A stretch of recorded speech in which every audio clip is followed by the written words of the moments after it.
like to invite all legislators to the meeting room so that we can begin.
I'm going to call this meeting to order.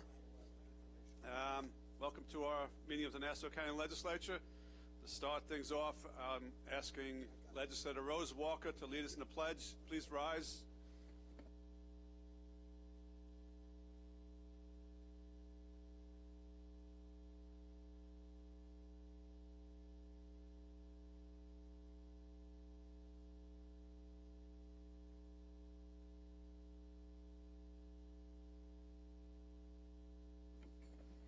Mike, could you call the roll, please?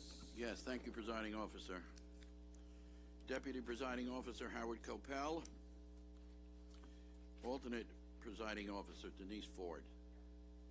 Legislator Sheila Bino. Legislator Carrier Solage. Here. Thank you. Legislator Deborah Muley. Legislator C. William Gaylor III. Present. Thank you. Legislator John Giuffre. Legislator Mazi Philippe. Here. Legislator Delia DeRigi Witten. Legislator James Kennedy. Thank you. Legislator Thomas McKevitt. Here. Legislator Laura Schaefer. Legislator John Ferretti. Here. Legislator Arnold Drucker. Legislator Rosemarie Walker. Thank you. Legislator Joshua Lafazan. Minority Leader Kavan Abrahams. Thank you. Presiding Officer Richard Nicolello. We have a quorum, sir. Okay, thank you very much. Again, I welcome you to our meeting of the Nassau County Legislature.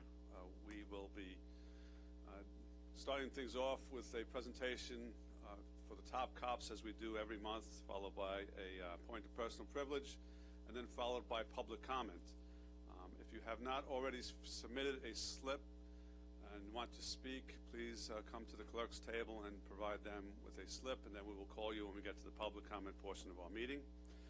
So let's start things off by the presentation from Thomas Shevlin, the president of the Nassau County PBA.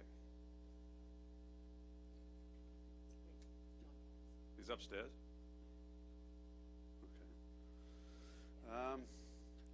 Legislator Ferretti, are you ready for your point of personal privilege?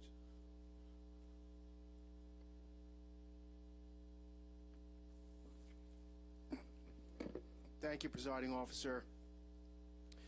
During today's point of personal privilege, I'd like to take time to honor 4 faculty members of Division Avenue High School in Levittown for jumping into action to help save the life of a student who was having a serious and unanticipated medical emergency. We all know school faculty members are unsung heroes. They help children to learn, nurture students' creativity, and help shape students into successful young adults. The typical day in the life of a teacher, school psychologist, or school nurse does not involve saving a life. But these 4 faculty members we are honoring today took their responsibility to protect their students to the next level by responding rapidly to help save the life of a student who was having a life-threatening seizure. Haley Ortiz had no clue that she was living with a rare and dangerous heart disease until October 17th, when she passed out on the floor of her school's gym locker room.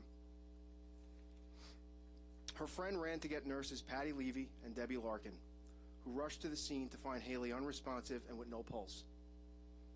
Physical education teacher Brian Maloney, who incidentally was my health teacher back in 1997, demonstrated the ability to act quickly and rationally in the face of an emergency by rushing into the locker room with an AED to assist the nurses in resuscitating Haley.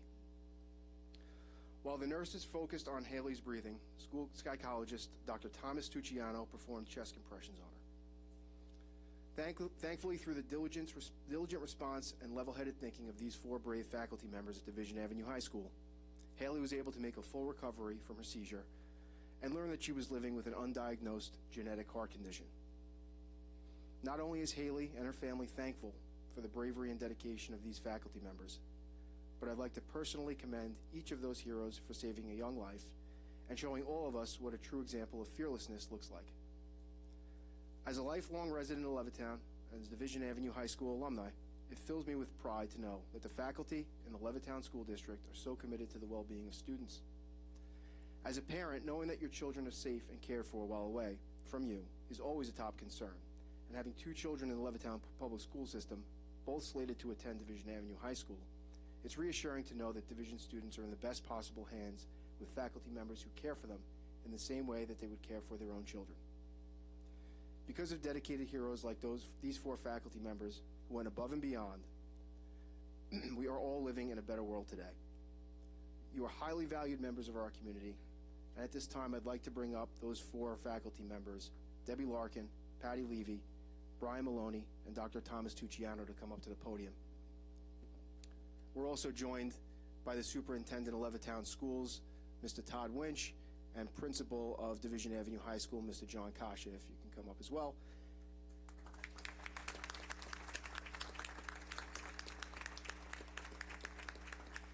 And we are also joined by Haley and her mom. They're here with us today as well. If you could come up as well, please.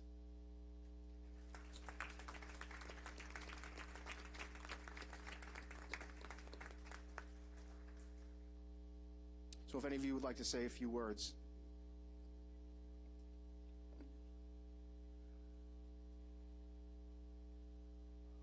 Oh, just press the button, Mr. Winch.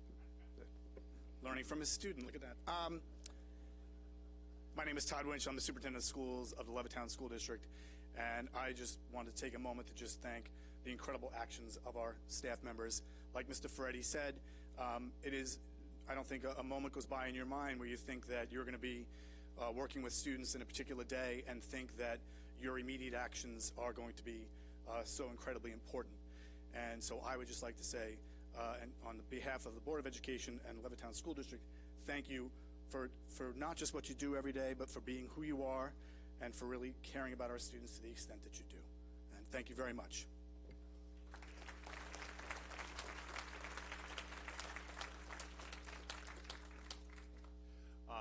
I'll be very brief. I'll be very brief. John Kasha, Principal of Division Avenue, sorry. It's just an honor and a privilege to work alongside these four individuals. Also, the rest of our emergency response team. You know, when we sit down and you practice these drills, you never think that it's going to result in actually saving someone's life. But I'm still in awe of their composure, their teamwork, and really just their professionalism. Like I said, it's an honor and privilege, and thank you for everything you do, and I'm sure Haley thanks you a great deal as well. Thank you again.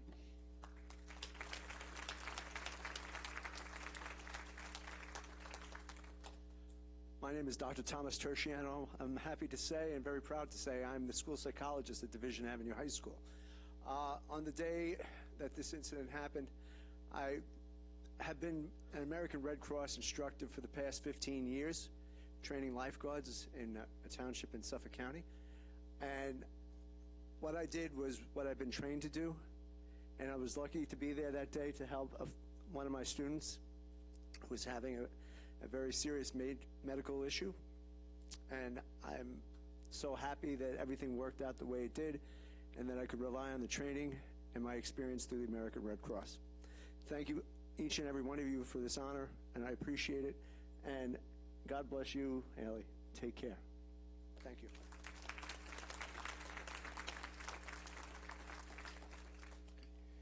Haley, did you want to say anything? Or? No. Oh, it's okay.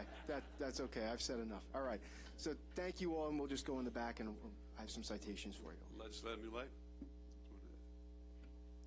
Yes, thank you.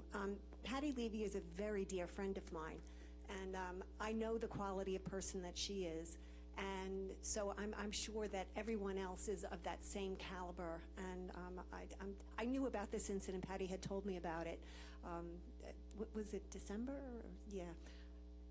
Oh, okay.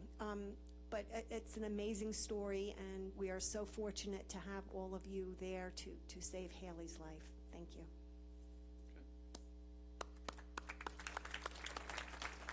Go in the back. Okay. Legislator Ferretti will be joining you and then presenting the citation.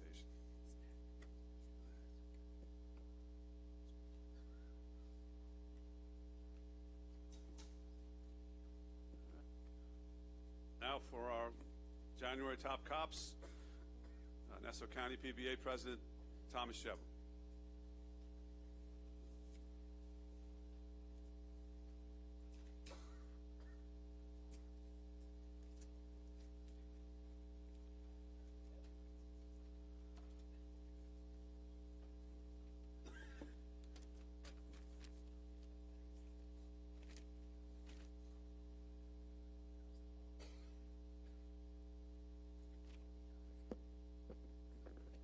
Good afternoon. I just want to take this time to say I hope everybody had happy holidays, and I hope you all have a great new year, healthy and happy. It's great to see everybody here, and once again, we are so thankful that you take the time out to recognize our police officers and the heroic work that they do day in and day out. On September 11, 2022, at approximately 9:15 p.m., 8th Precinct Police Officer Chelsea Penn was on routine patrol in Hicksville. Officer Penn stopped at a train crossing on New South Road because the gates were down. Officer Penn saw an object on the tracks. It was raining out, and she couldn't make out what it was, so she got closer. She then realized it wasn't just an object. It was actually a person. A female on a bicycle, and the person was not moving. Officer Penn activated her emergency lights, exited her vehicle, and yelled for her to get off the tracks because there actually was a train coming. Officer Penn had 10 seconds. She risked it all. She went on those tracks and saved this person who was attempting suicide. I could continue to read this, but I really don't have to. This in itself is one of the most heroic things that anybody, any human being can do. And this is something that our police officers do on a daily basis. Not too many people, like I always say, would put on a bulletproof vest, kiss their family goodbye, and risk it all. She didn't think twice. Her training kicked in. She ran on the tracks to save another human being. That person was removed to the hospital and medical attention was performed. We don't know how that person's doing today, but I will tell you this. Mental health is a huge issue to all of us, not just our communities, to first responders, to veterans, and we need to do better for everybody. We're not always there, like Officer Penn was, to save the person, and we have to do our part. I am so proud of Officer Penn. Her family is here, and they should be very proud of her also. If it wasn't for her actions, her training, and her dedication to risk it all to save another life, this woman would not be alive today. That is why I am so honored to recognize her as January 2023 Top Cop. Thank you.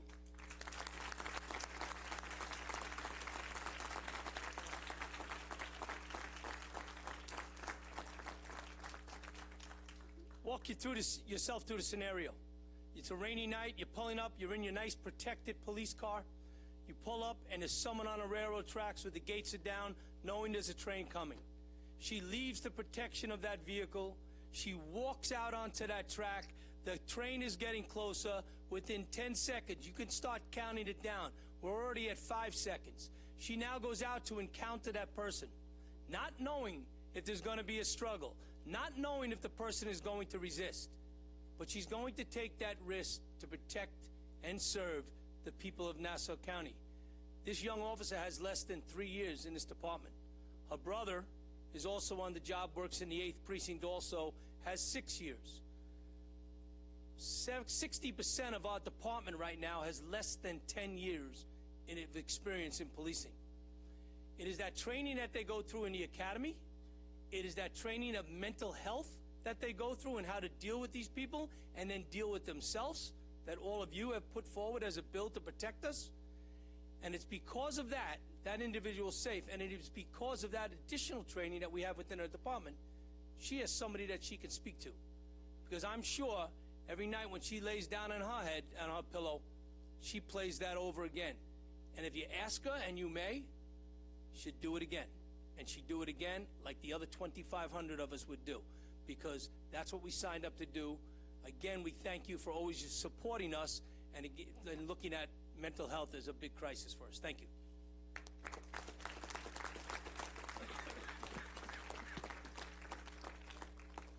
Good afternoon. First, I would like to thank everyone here for recognizing Nassau County police officers. I'm very grateful and thankful to being recognized for a Top Cop of the Month. I think in this very moment, on September 11th, I was just at the right place at the right time. I explained to the young lady that there's a reason for her to be here, especially since it wasn't a radio call and I just happened to be at that spot. But overall, I'm grateful and thankful for you guys coming out and recognizing, continuously recognizing the Top Cops of the Month.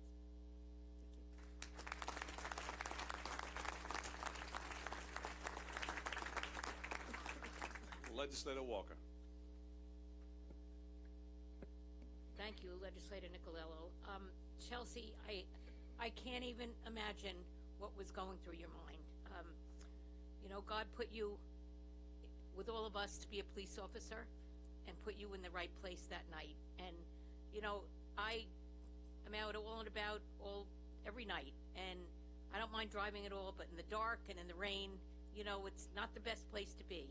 And to be able to notice something on the tracks and find that it was a woman, a young woman on a bicycle, and for you to get out of your car, like Commissioner said, to get onto those tracks. And I know, go there all the time, you hear that train coming, and it's getting louder and louder, and that train doesn't just chug through there. It's moving. It's moving. And yet you went on those tracks, you got that woman. I don't know if she gave you any tough time to get her off, but you got her off, and you got her off those tracks and got her to safety, and then got her the help that she needed. And as said here, that, you know, she said nobody wanted her, and she really didn't want to live anymore. But you saved her, and you got her the help that she needed. And I cannot thank you enough for that. You are truly, truly an angel on earth, as all of our police officers are.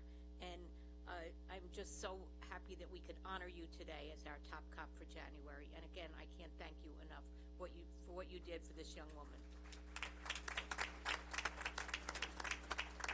You know, we just honored 4 educators who really saved a young girl's life, and yet they didn't have to put themselves in harm's way to do that. You did. So again, I cannot thank you and all of our officers enough for all you do day in and day out. God bless you all. Legislator Drucker, then Legislator Schaefer. Thank you, Presiding Officer. You know, I have to tell you, when I read this excerpt, I got goosebumps. I really did. This was one of those scenes that we all see play out on the movies, but it really happened in real life. And you know, no one can dispute, it cannot be disputed that Nassau County cops receive the best training in the world. There's no question about it. But no training can prepare you for this type of visceral reaction that played out. It was a split-second reaction in which you completely disregarded your own safety. And it's not just your safety, you disregarded your own life. Because if it didn't turn out the way it did, you might have been killed as well. So that type of heroism, that type of bravery, I don't think it can be taught. I mean, I think it helps you, but those type of split-second reactions, that's in you. That's really in you, because I don't know of any of us who, we all like to think that in a split second we'll react in a way to save someone, but we can't guarantee that. You completely did it as a reaction, and you did it with no time to spare. And I just think that type of bravery, you know, you talk about kissing your family goodbye every day when you leave for work, but you literally did kiss your family goodbye in that morning, and may never have seen your family, friends, or colleagues on the force ever again. So we thank you. We thank you for your bravery, for your heroism, but I know, based on what's been said, that you would do it again. And I have a feeling that almost every single cop would do the same thing as a visceral reaction when the time came.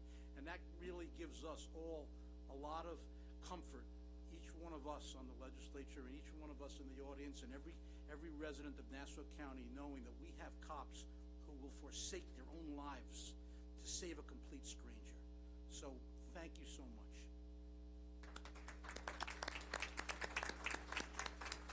Legislator Schaefer. I just wanted to say thank you, and that it wasn't just right place, right time. You were the right person in the right place at the right time. And thank you again. Legislator Phillip.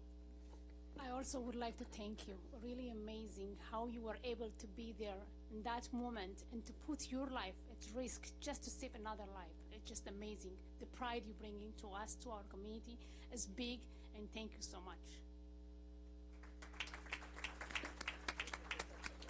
Legislator Lapizan. Sure. Thank you so much. You are a hero in every sense of the word, and I just want to echo the comments of President Shevlin that our first responders are human beings, and that as citizens, you know, many of us are football fans, and we watched those EMTs save the life of Damar Hamlin. The entire city of Cincinnati, the entire city of Buffalo, they're still mourning. But those EMTs had to get up and go to work the next day, and they carry that burden with them. And so our first responders, just because they wear the uniform doesn't mean that they're not our neighbors and that they're not human beings deserving of empathy and compassion too. So I thank you so much for being a hero, and I thank all of our members for putting their life on the line for their neighbors. It's what makes this county's department the best department in the country. So thank you.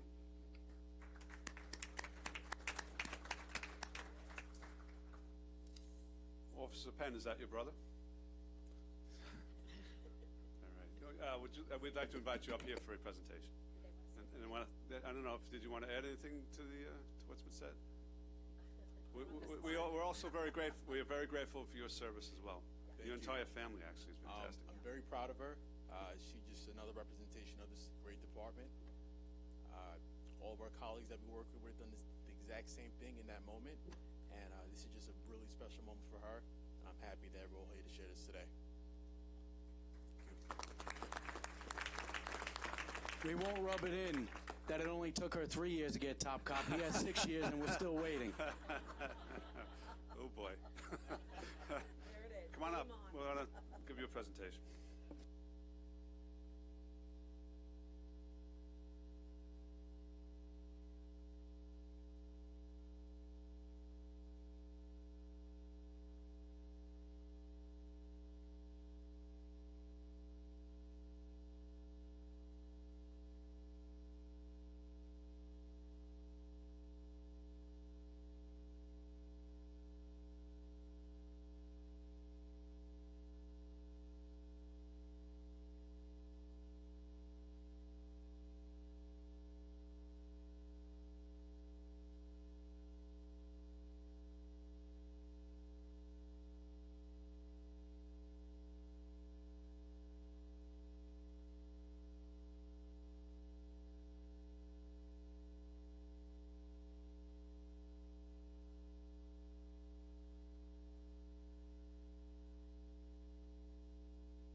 We're going to jump into the public comment portion of our meeting. As I said, I have a number of slips. Start calling them. Please understand that there's a 3-minute limit for public comment.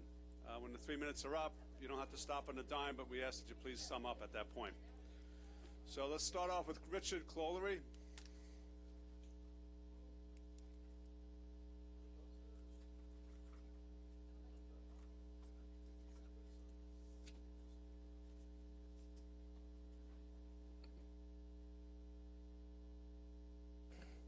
To the members of the legislature, it has been a while since I last spoke with you guys.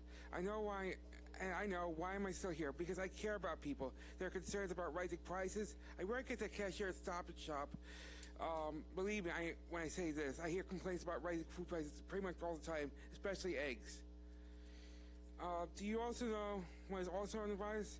Price-wise, that's right, car and car maintenance prices, as well as lack of affordable housing. This is contributing to a brain drain here on the island that will harm our communities. Luckily, I heard on the news that our Governor Hochul, is trying to help solve this housing shortage, even though there are those among you who oppose our plan.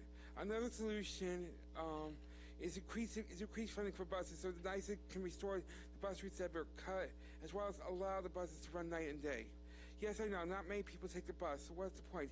Well, the point is that everything is going to be going up, including cars, gas prices, everything. Which means that people won't be able to go around and spend money like they used to, which will hurt our taxes. And plus, some people will leave this county seeking greener pastures, which will be catastrophic for the county as well. So, which presents you guys with some options. You can either continue as you always do, or become the heroes of the moment and create legislature that will hopefully increase funding for our buses. Any questions? Thank you, Have a good day.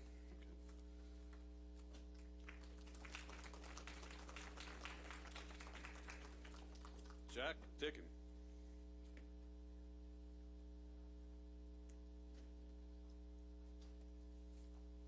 My name is Jack Dickin. I'm talking about Nickerson Beach closure. I've been going to Nickerson Beach for 21 years, every day between 8 and 9 with my dog to a dog run. Dover Group comes in and decides to manage the park the way it was before, we thought, but he ends up closing the park. I don't think this is fair, but I understand that the park is open today. Can you clarify? Good afternoon, sir. Yes, I received word this morning from our Deputy County Executive, Arthur Walsh, who also included a picture, to show me that the park, the signs have been taken down and the gates have been opened, as well as the dog park. So you will be free to be able to enjoy the park like you should have always been, and you'll be able to go back to the park every day between 8 and 9 and join with your buddies and bring your four-legged friends. Okay, thank you very much. You're welcome. Thank you, sir.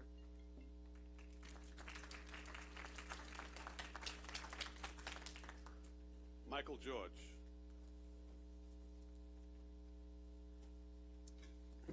Not to duplicate everything, but I want to thank all of those who were responsible for reopening the park and allowing, at least during the winter, maybe 1,000 people to get out from their basements. It's been 2 years with the pandemic, wrong time to close anything. And I thank the legislature and especially Denise Ford for being influential. It really is a savior to a lot of folks, and I appreciate it deeply. You have our back, we have your back. Thank you. And thank you very much, sir. And I think I have to thank most especially the residents and all those who called and emailed and made some noise in regard to the fact that the park was closed. And I have to thank the county executive for taking note of those who expressed their opinions and their upsetment over the fact that the park, Nickerson Beach, was closed to them. And he made every effort to work with the Dover Group as well as the Commissioner of Parks to be able to reopen it so everybody can once enjoy. But I thank you all for coming down and the work that you did. Sean Thompson.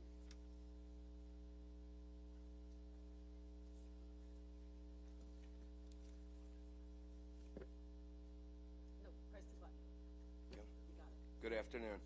I just found I'm here for Nickerson Beach also, and I would like to say thank you especially to Laura Schaefer and Denise Ford. I've been in close contact with them over this, and it's great to have the park open. Just to give you a little background about the park, the community, we maintain the park. The flags that are displayed are donations from park goers. The holes are filled in by us. We fill the water bowls, and in the winter, when the water has to be shut off, we bring fresh water jugs for all the dogs to use. We clean up after our dogs. We use our own bags or scoopers that we have donated ourselves. I've personally weed whacked the high grass, and I've never, I've been going there for years, and although the park does have a bag dispenser, I have never seen a bag as I have in such other parks like Eisenhower Park. I've spoke to Laura Schaefer before in the past that Dover would not empty the garbage cans filled with dog poop and flies, and it was handled finally, thank God. Since the day Dover took over, they started charging $15 per day for parking, even if you had a dog in the car and just going to the dog park for an hour. Dogs are not allowed on the beach, so that is the only facility we have. We don't even have restrooms. Otherwise, you have to buy a season pass, which basically just benefits Dover. We pay our Nassau County taxes, and we vote for this legislation. We only want three things. First one is already taken care of. The gates are open. We would like to be able to park for free, maybe come up with a dog park pass system or reserved spots. But paying $15 to go exercise my dog for an hour is ridiculous to me. We would like the garbage cans emptied at least every other week, and then turn the water on in the spring. It's not too much to ask for my tax dollars. Thank you very much for your time and consideration. Thank you very much, sir. And it is noted that I guess we will reach out to the Commissioner of Parks to make sure that, yes, of course, the refuse is picked up in a timely manner, and we'll work on the water. But just to let you know that I know that in the past, they always, the dog people, as I affectionately call you all, that would be able to get there before 9 a.m. and park for free to be able to bring the dogs on. But we will reach out to the Commissioner in regard to that issue as well. All right, thank you. Quick, I just wanted to say thank you for coming, Mr. Thompson, and everybody else who's here. As you know, Legislator Ford has been on top of this, and to the extent I've been able to help, I'm happy to, and I will continue to do in the future. Farron Siminoff, President of the NCCFT.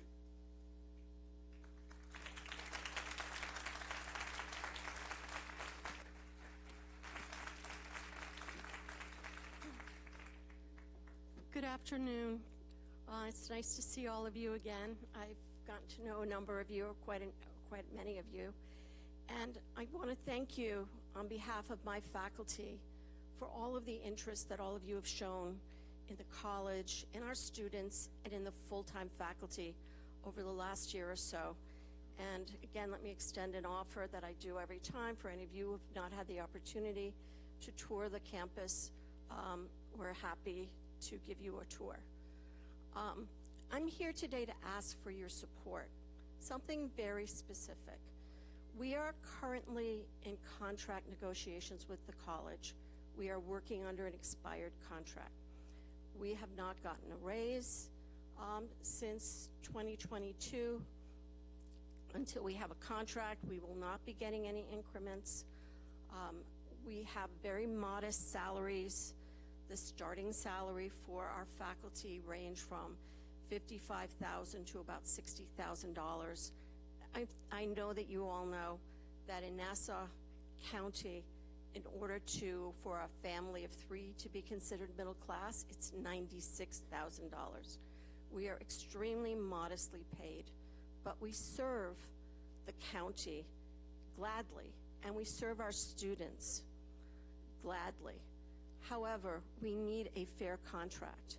And right now, what's happening is the college is assessing us essentially a $5,000 for the healthcare premiums increases. What we're asking is that our joint employer, who is you, speak with the college and tell them that it is really unconscionable while we're in the middle of negotiations to be charging the faculty $5,000 That's a pay cut. Can you imagine getting a $5,000 pay cut when you're earning $60,000, $55,000 a year at a time of extraordinarily high inflation? We ask you to intercede on our behalf as our joint employer and tell the college not to do this, not to cut our salaries while we are in good faith negotiations. Thank you very much. Again, please, if you have not toured the college, get in touch with us. We are happy to give you a tour. And thank you for your support in the past, and I hope, of course, your support going forward. Thank you very much.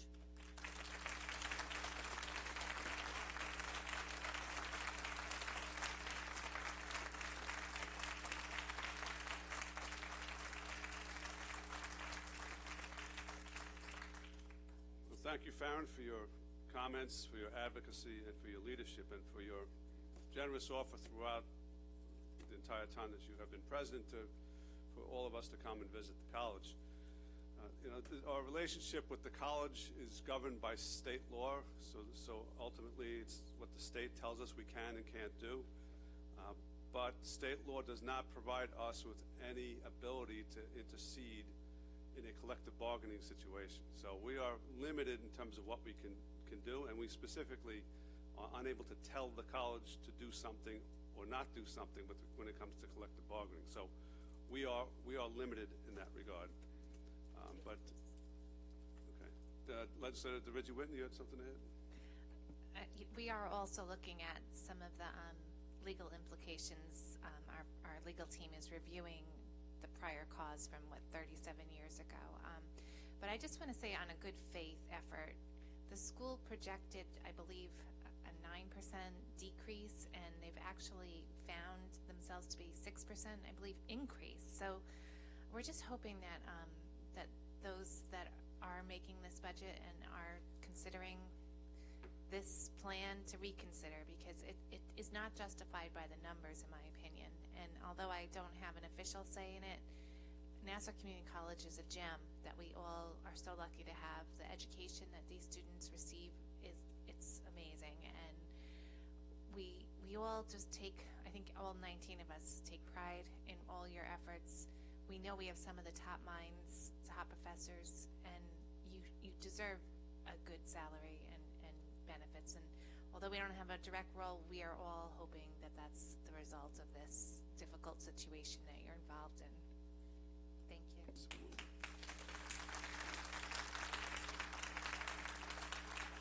I think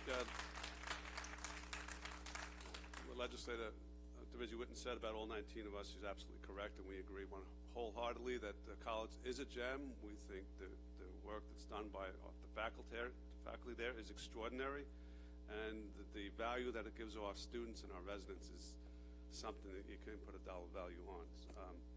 Legislator Drucker, and then Legislator Lapisan.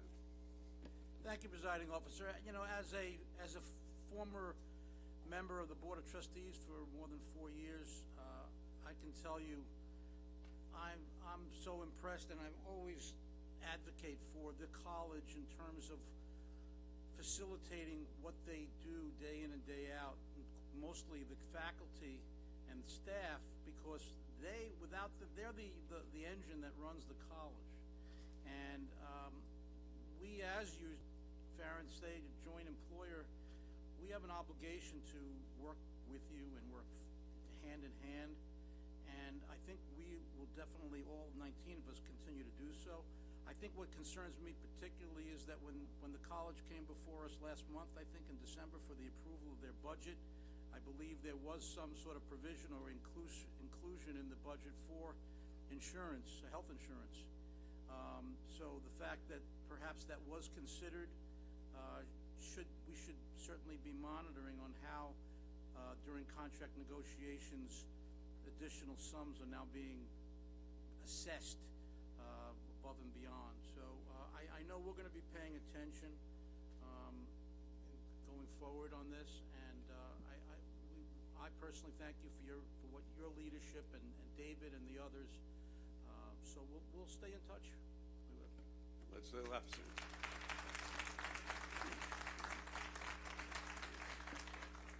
I want to echo the comments of Legislator Drucker. I know many of you in the audience. I am so proud to be an alum of Nassau Community College.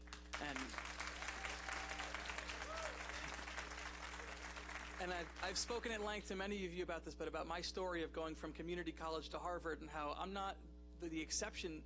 You know, so many of our kids go on to the best schools in the country, but it's because the teachers are Nassau Community College, right? And so I just wanted to say, so many of my teachers at Nassau changed my life. Professor Bruckner in astronomy, Professor Thyssen in geology, Professor Webb in speech and debate. My professors at Nassau changed my life, and I wouldn't be in this seat without them, and so I'm proud to stand with you. Thank you. All right. Let's continue with public comment. Daniel Resch.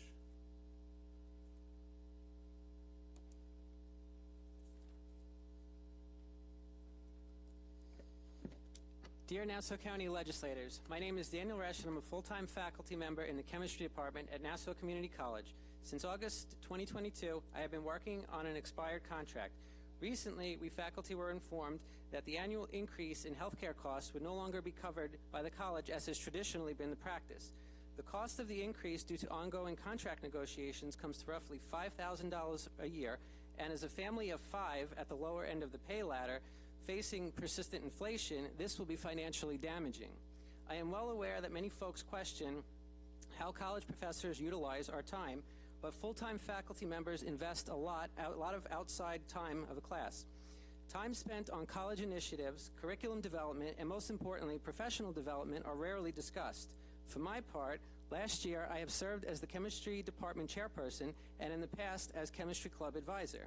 I currently serve as the personnel and budget committee secretary, course coordinator, retention and assessment coordinator, which Middle States is very interested in, education committee chairman of the Long Island subsection for the New York American Chemical Society, and I volunteer my time with Catholic Engaged Encounter as its chief information officer. In my 9 years at NCC, I have employed both my skills as a chemist and computer programmer in service to the college. During the abrupt transition to remote learning in 2020, I spent over 8 hours per week outside the classroom helping our part-time faculty members transition to an online environment. This work included authoring training videos, troubleshooting, and on-call mentoring. I distinctly remember one occasion when AFA Secretary Mrs. Rosemarie Tavidian, a beloved matriarch in our department, called me to assist a frantic part-time professor. He did not have an internet connection at home and needed to use a campus laptop from the parking lot in his car to connect to the Wi-Fi network. He was unable to get through to the understandably overwhelmed IT department in time for class, so I was the alternative. Much of my IT experience comes from countless hours of off-campus volunteer work with Catholic Engaged Encounter. I was mentored by a senior-level systems analyst who works at one of the nation's 6 largest banks, and the experience paid dividends for the college. In the summer of 2022, I earned a bachelor's in computer science through St. Leo's University and subsequently applied for an administrative position at NCC to offer my skill set. There are many more acts of service to the college that I can elaborate on. However, I do respect your time. These examples I have given are why you should invest in full-time faculty. I hope that you will consider, after all the service I have poured into NCC, that I shouldn't have to take a $5,000 pay cut over a benefit that is standard in academia. If this decision is allowed to stand, I will deeply consider joining the choir of the under 45 crew, leaving Long Island for Florida, where affordability and opportunities for young IT professionals abound. Thank you.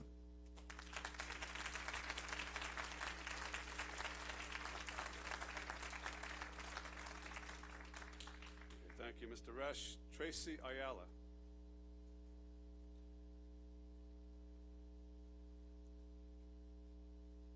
Tracy?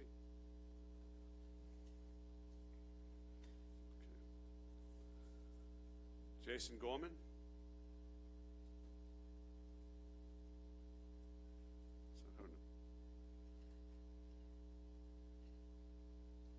Good afternoon. I'd like to echo the thanks for your support that Dr. Siminoff had already described. About 25 years ago, I became a county employee. I lived out in Suffolk. About 20 years ago, I became a county resident. I live in Mineola. So does my wife. My wife also works at the college. We've both had to take on part-time work just to make ends meet. My thought today is just because something can be done or possibly can be done doesn't always mean it's a great idea. So when we thought about our careers and our futures, we kind of thought about healthcare as what was a part of a package, not a dollar amount. So when we're told, and by the way, a month after any chance that we can make any changes in healthcare, in the middle of the academic year, that we're essentially getting a pay cut, it feels like a slap in the face. And I've heard many faculty express the sentiments in those terms. It feels like a slap in the face. For all that I worked hard to do during COVID to keep the college afloat and to keep our students enrolled, this feels like a slap in the face. As a county resident, this feels like a slap in the face.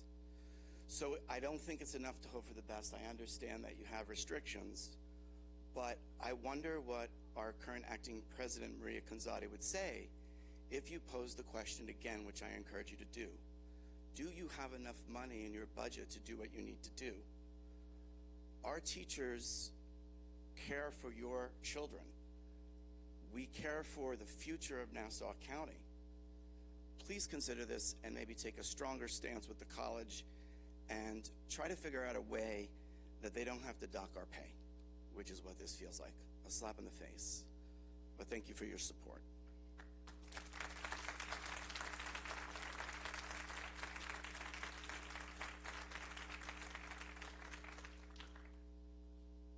Thank you, Mr. Gorman. Dr. Ricardo Santos.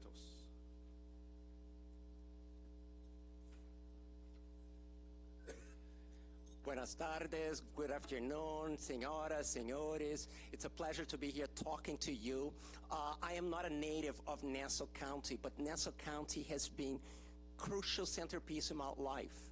I am a professor, currently a professor at Nassau Community College, but way before that, I'm also a Gulf War veteran for the first Long Island unit to be activated for Desert Storm, the 766 Belmore Company. I was a student at Nassau Community College then. Did not go to Harvard, but went to SUNY Binghamton, the public Ivy League. And, you know, as you know, my colleague was saying, we are everybody. It's not just me. You saw here today the great service, our teachers, nurses. So that's who we are. And guess where those cops, you know, even one of the cops said, like, I'm an adjunct at Nassau Community College. They come from us. And, you know, when I first got my job, I was so happy to live like in Hampstead, then Uniondale, and I'm outpriced of Nassau County. I no longer live here. I have to go to Queens, and now the prices of their LIRR tickets are making it almost impossible to come and go all the time. But, you know, I am just here to share with you what we do because we love the college. In the college, I found Dr. Bernice Kleiman, my Shakespeare professor. She made me her son. At times when I was going to school at Binghamton, she put me up, like in her home in Glen Cove. So that's what we are. We are a family. And yes, everybody's struggling for money. It's difficult, like the $5,000. Oh my God, like these people with kids, I don't know what they're gonna do because they can't just uproot and go live in Queens. But also, I must mention to you that just last year, the board was claiming that, you know, they have no money to take from. They gave an unsolicited bonus, not salary, to the college lawyer because she's doing a great job, $10,000. And I'm sure she's doing a great job, you know, finding legal loopholes to, like, you know, take like $5,000 from here and there from poor faculty members who make $60,000. Is this how we want our cops, like the young lady who came here, our students? Is this how we want to treat each other? I mean, you know, as they were talking about the cop, it needs training, but it also needs a heart to be a good professional. I love my job. If I were a millionaire, I would pay to be a teacher. As a matter of fact, I'm also a volunteer teacher in prisons. But we need, as a soldier, As a United States Army soldier, I know I need good equipment to win a war, and I need to win this education war. Help us. Speak up. You are us. We are your teachers, neighbors. Thank you.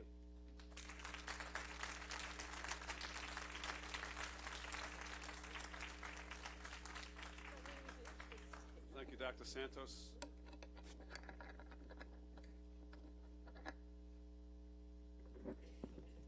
Ariel Silberman.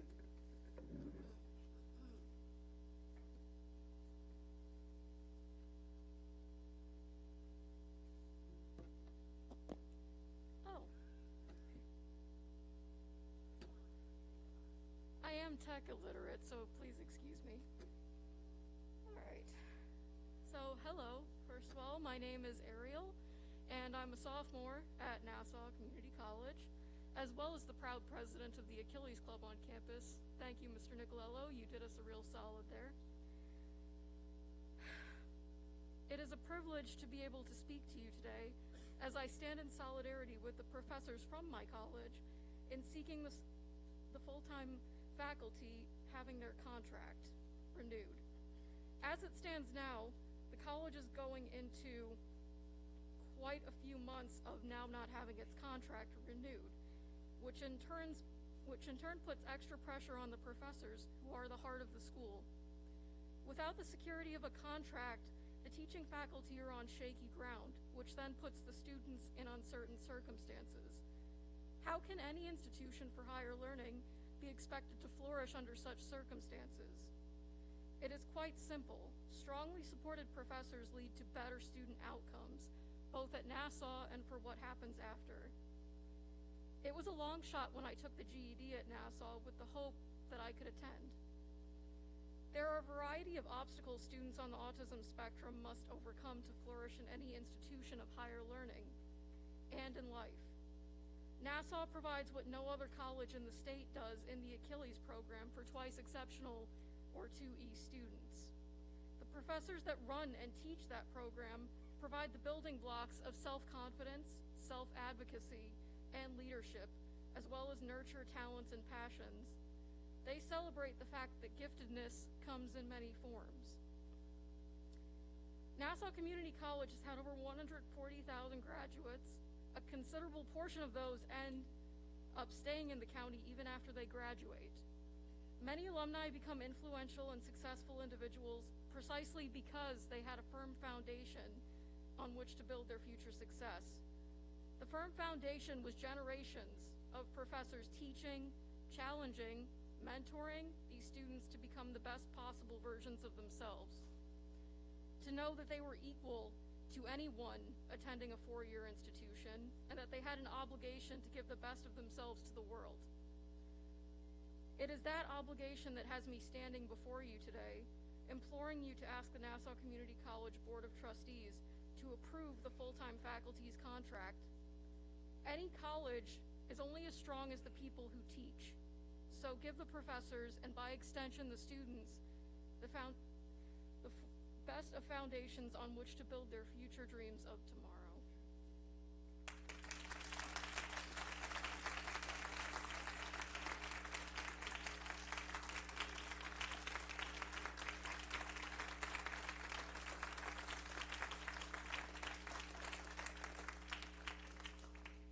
Thank you, Ariel. Jordan Ruz.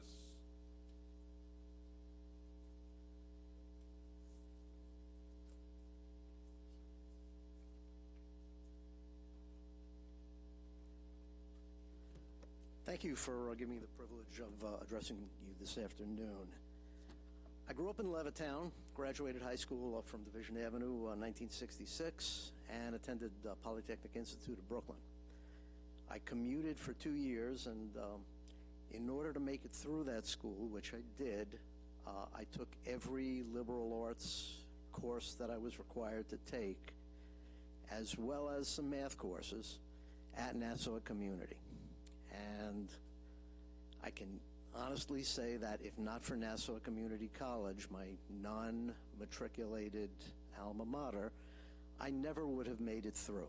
It was just impossible in terms of time and finances. At that time, it was a vibrant and a well-respected place of learning. My wife is a professor at Nassau Community in the math department. I look at the institution now and I see disarray, and I've seen it for the last 9 years.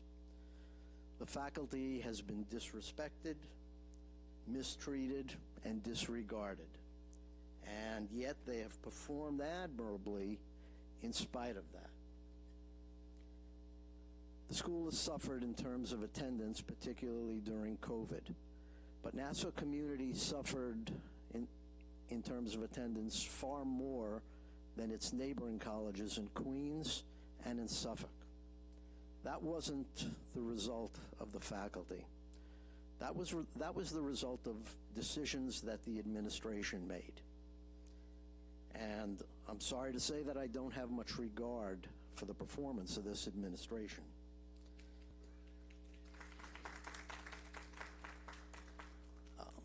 There was a department at Nassau Community, the Basic Education Program, the BEP department, of which my wife was a member. In an open enrollment college, the student's capability entering the college isn't a criteria for enforcement. Everyone's taken.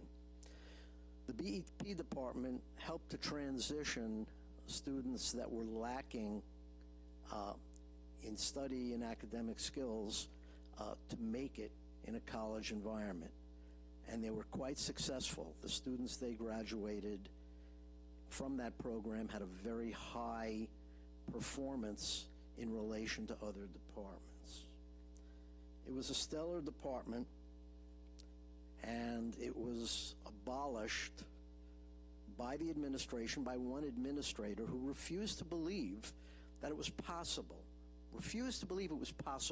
for somebody to leave high school and not know their times tables and basic arithmetic skills that my 13-year-old grandson knows by heart, and that we all do. It's not important to name that person. She's no longer with the administration. Here we have a faculty that has essentially been shut down in the negotiations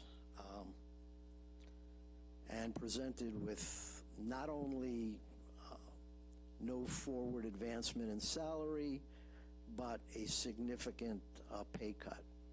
And because they are public employees, the protections of the Taylor Law prevent them from even considering something they would never want to do to begin with, and that's to strike. Mr. Rose, I'll just ask you to sum up, please. I ask you, as legislatures of Nassau County, as you've already, I think, committed to do, to find a way to support these teachers, and also to take a hard look at the administration of that college and the Board of Trustees to find out if they're really doing the job that this county deserves. Thank you.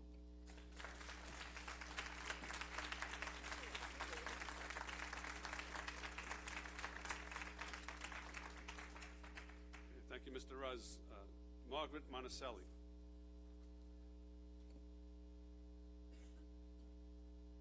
Greetings. I am a lifelong resident of Nassau County, and I own parcels located in 2 legislative districts. For your convenience, I provided a link to the February 3rd, 2020 decision by Honorable Jeffrey S. Brown, entered in the County Clerk's office on March 11th, 2020, excuse me, regarding the tax map certification letter. The decision in Jeffrey P. Falk versus Nassau County found TMCLs to be unlawful and unconstitutional. I will quote the ruling summary. In sum, the county's current fees associated with providing a TMCL are excessive and not tied to the county's responsibility to maintain its property registry. The TMCL fees were not assessed or estimated on the basis of reliable, factual studies or statistics, and are far in excess of the costs necessary to provide the service of generating the TMCLs. As the fees associated with TMCLs are used to generate revenue, they are an unlawful and unconstitutional tax.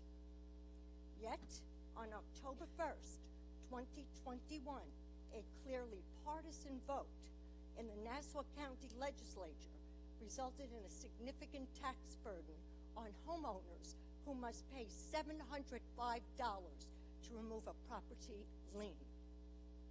Also provided is a link to information currently posted by Nassau County under Civic Alerts, I think it was District 13, showing the partisan vote on October 1st, 2021. 11 Republicans voted yes, yay, while 8 Democrats abstained from voting. In the absence of 13 yays, the proposal did not pass. The proposal was as follows: eliminate the tax map certification fee of $355. Reduce recording fee from $300 to $50. Eliminate the public safety fee of $50. Sales taxes would serve as the $100 million revenue offset. I'm running out of time. The present conundrum for many homeowners is whether to convert from variable rate HELOCs to fixed rate mortgages, given the Federal Reserve's ongoing rise in interest rates and attempts to curb inflation. There is currently a $705 fee associated with each conversion. The burden of these costs to residential homeowners transcends political affiliation and demographics. The pandemic has placed an indelible financial burden on the world, with Nassau County being no exception. In fact, many Nassau County homeowners face the added tax burden resulting from the SALT cap deduction of $10,000. Please vote for the $655 savings proposed. The tax map verification fee was ruled exorbitant and unconstitutional. I ask that all Nassau County legislators make it a priority to schedule an expeditious revote in order to reverse the aforementioned October 1st, 2021 vote. My wonderings are the following: is this issue on the calendar for a revote? If so, when? If not, when it will be added? Thank you for your time. Thank you, Ms. Monticelli. Pearl Jacobs. Excuse me? I'm just calling the next speaker. Thank you.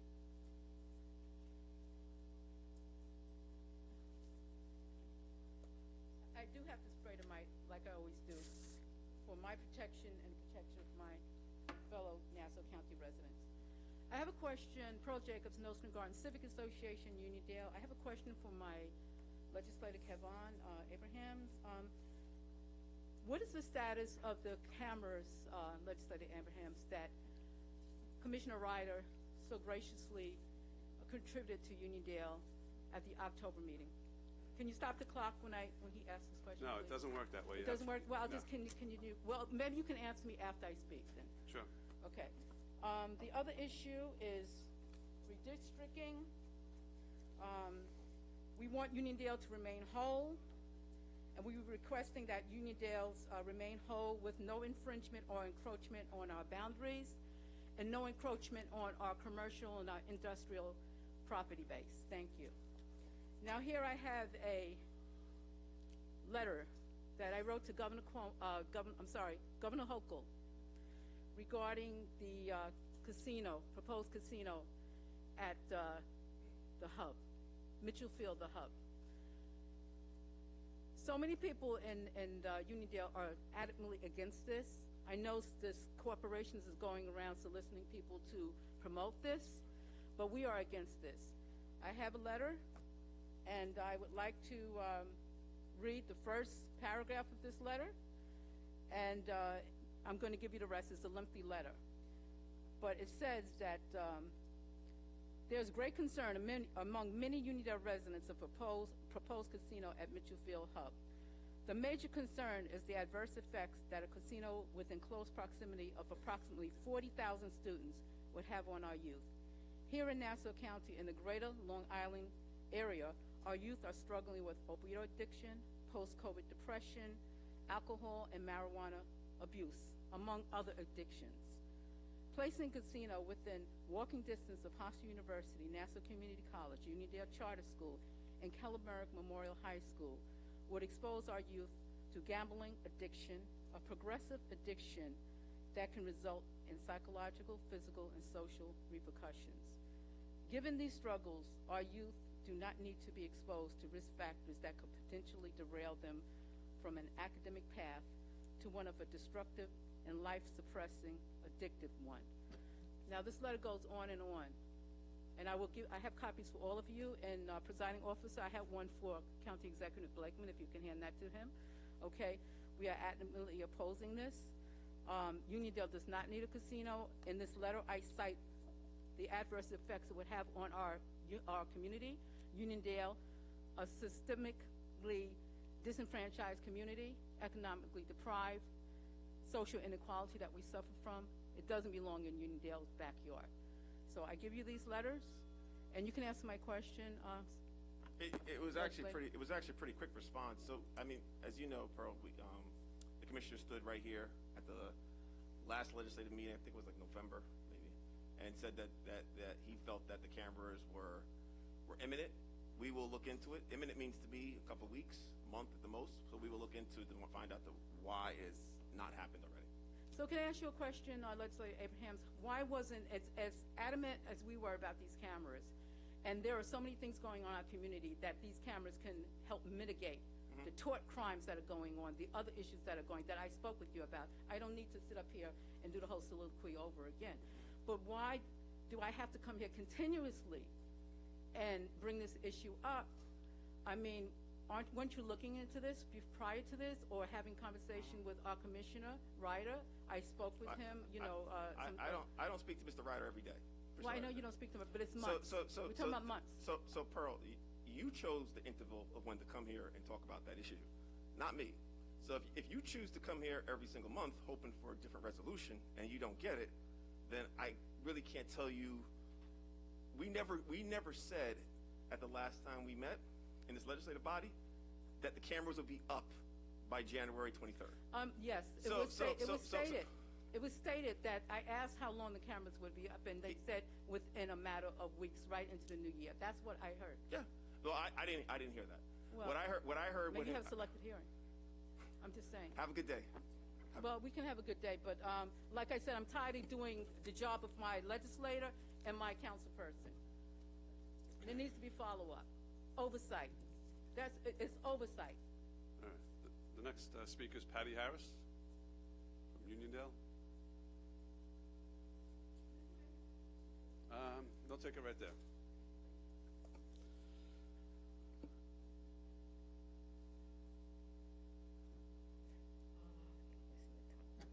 Okay, good afternoon. I'd like to say I'm finally glad to see that there was a top cop of color so that our students, our young people can see that there finally can be a top cop that has color. Now, also, I hope you give Nassau Community College what they want, because my daughter goes to school there. My thing, what I want to speak about is, of course, the casino. RXR met with us before the pandemic. Then I read an article that the Sands had put on Facebook, how much this is like almost a done deal. But the one thing that was failed to be mentioned was our county executive has not spoken with the immediate community. He may have spoken to some people who say they leaders and organizations that's in our community, and we know that some of them get grants and everything, so I'm sure they're a little for it so they can get something to go along with their organizations. But what I'm saying, it's fine and dandy, but he has not set up where to meet with our community, the people that lives in Uniondale. Okay? The last time we had a meeting like that, RXR did it maybe before the pandemic had started. So things have changed because you guys are changing what's going on up there. So if it's changing from what is being developed, so how come they can't ask the community what they want to be changed? Because we're supposed to be in housing and everything up there, and now they're squashing that.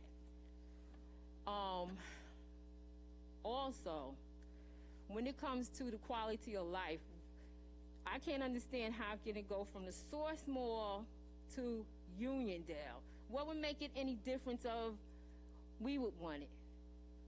So if we have, I don't know what areas everybody is covering, because I only know the two that cover my area. And I know Carrie Salage because my late husband, Melvin Harris Jr., the late Commissioner Melvin Harris Jr., he introduced us to all three of those people that represent us and Mr. Carey. I'm sorry, Legislator Carey. So, unfortunately, I don't know the rest of you, but I would say, why would you think it's okay if you want to stand and help us for people who saying they do not want this community of having a casino? We're not saying not to develop around it, just not a casino. You have students, you have people's residents across the street from the Coliseum. Listen, it was bad enough you charge $50 to park there, and we live inside Nassau. So, and we already pay taxes, so we shouldn't even be paying $50 to park our car there. But the one thing I'll say, it's not our fault you keep getting the wrong people for this venue. But a casino is not what we need. And I would like to say to the Legislative Bino, we haven't forgot about East Garden City, so we would like an update on that. Thank you.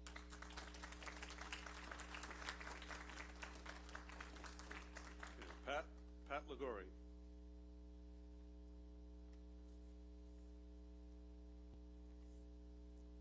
Thank you for the opportunity to address you. I'm here to speak about Nickerson Beach, the unanticipated and unannounced closing. I'm grateful to Denise Ford and anyone else, Ms. Schaefer, who helped reopen it. But just to give you a sense of the people who were locked out of Nickerson Beach Dog Park, 2 active duty FDNY lieutenants, 1 hand surgeon, 1 cardiac surgeon who volunteers his time at a VA hospital, 2 retired NYPD officers, 1 who's sitting here. Mr. Thompson, who spoke to you, is a military veteran with a service dog. He's one of 2 military veterans with PTSD and service dogs. His dog is recuperating from surgery. 2 FBI agents, 1 Department of Justice attorney, 1 corporate attorney of 1 corporate attorney partner in a global firm,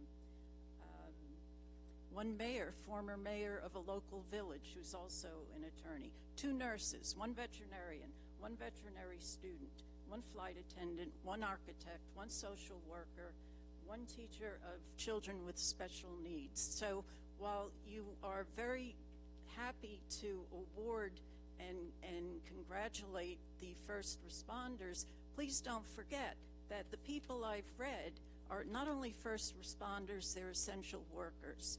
So again, and I want to encourage you to have greater oversight of the Dover Group. Their history is sketchy. We know from the past that they have not lived up to their agreements. They have not submitted the necessary receipts to, in order to make payment to Nassau County under its prior agreement. So I urge you to not let Dover run amok as they did this time, but thank you, Ms. Ford, for your help as well. And I give you back 50 seconds. Thank you, Ms. Ligori, and I think it's nice that you highlighted some of the residents that live in the area and a lot of the people that do utilize the park. And as you said, some of them that may be suffering from PTSD due to their whatever happened in their lives or their jobs. And that was expressed by many people when they were shut out of the park, that they lost that opportunity to be able to walk through it, to just be able to go over down to the beach. There are many that do utilize, they like to go to the beach, they take photographs there of like various wildlife. So it's something when they felt that loss, and I think it's important, you know, that finally the beach is still open, has been reopened, the dog park is reopened, and you know, we will of course, diligently watch this beach. Thank you. Richard Sharon.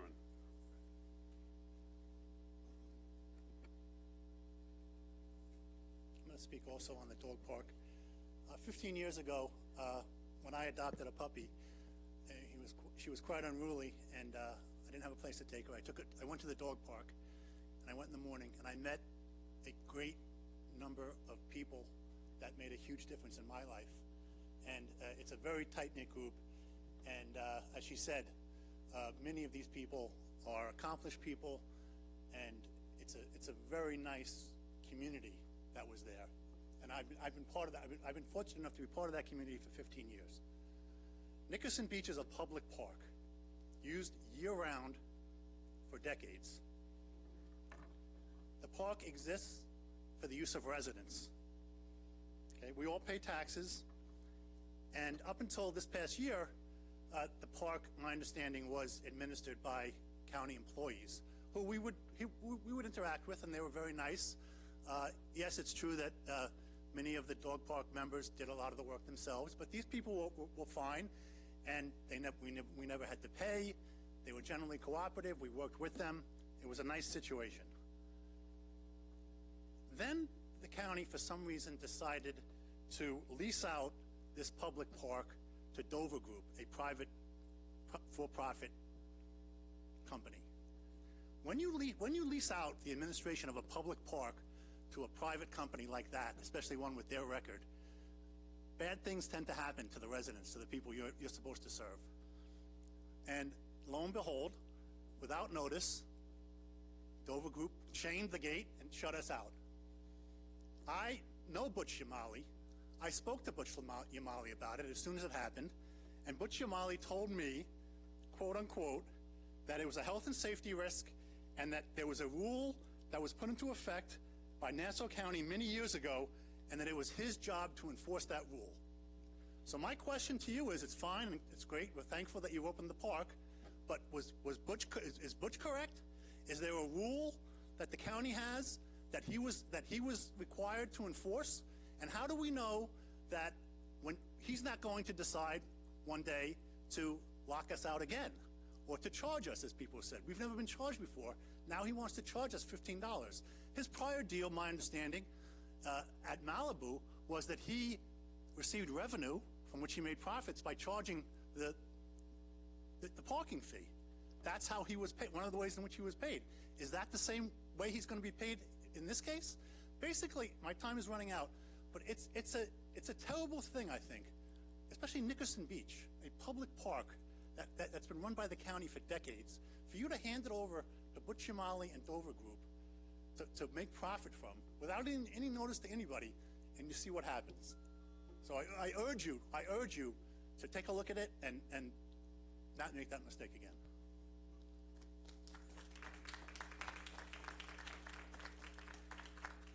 Scott Diamond.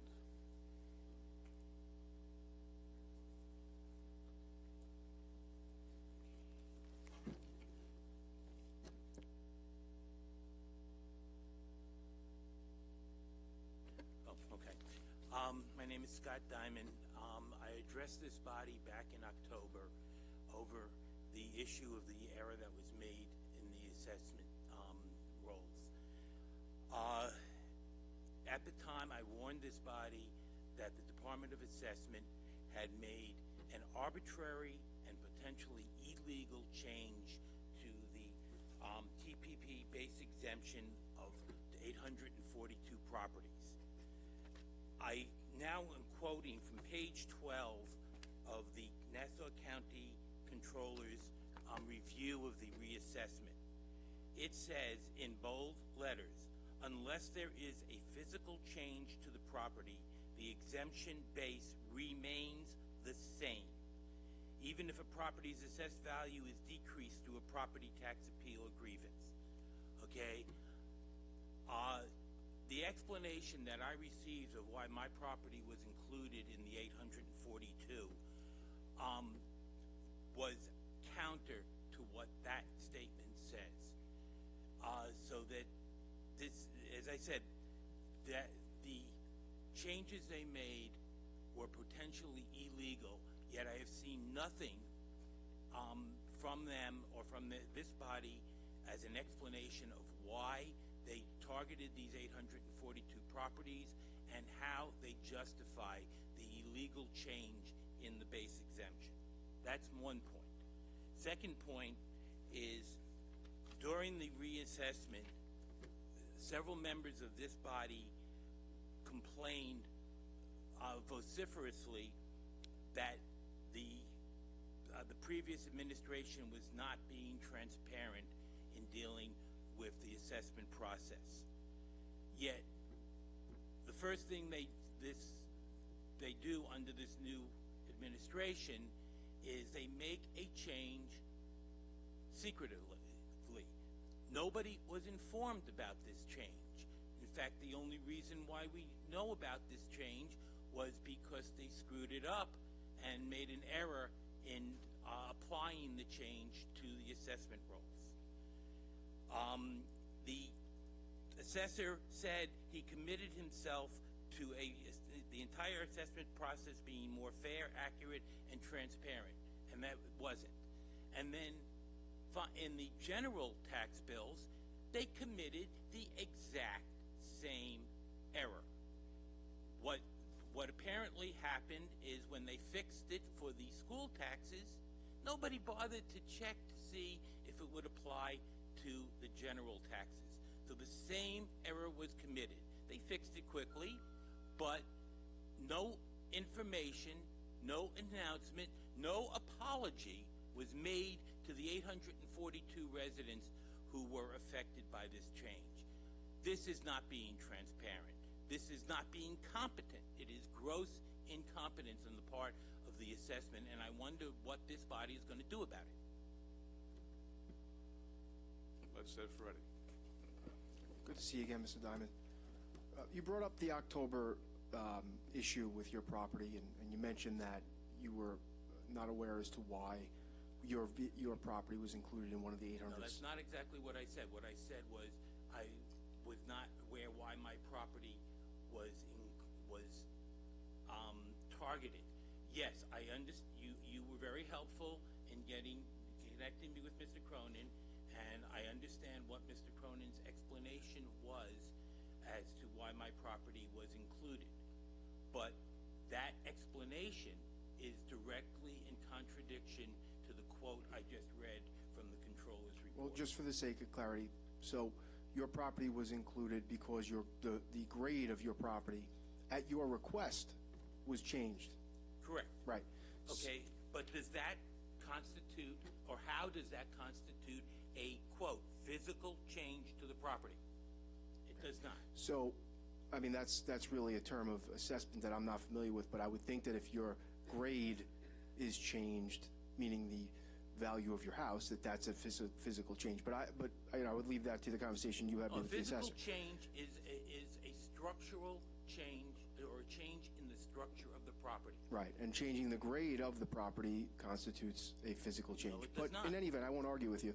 I just want to, just for the record, make clear that there was a change to the grade at your request, which was the reason that your exemption base was lowered. The second point I wanted to make based on your comments, you mentioned that the general tax bill, the same error was carried over from the school tax. Correct. Did you get an accurate tax bill in the mail? Eventually, yes. Did you ever get an incorrect tax bill in the mail for the general? I did not, because the reason why I did not was because the issue was brought to the attention of the Department of Assessment immediately, and they moved immediately to correct the error. But the fact is that the tax rolls that were published on the land record review value page on January 2nd were incorrect and incorrect at the same reasoning from the school bills. So my understanding is that there was some incorrect information that was published on the website for a short period, but the 800 some odd properties that were affected in the school tax and did receive a bill that may have not been correct for the general tax, that did not happen. Correct. So, okay, I just wanted to make that clear. Thank you. All right. Thank you, Mr. Diamond. Francis Viskovich.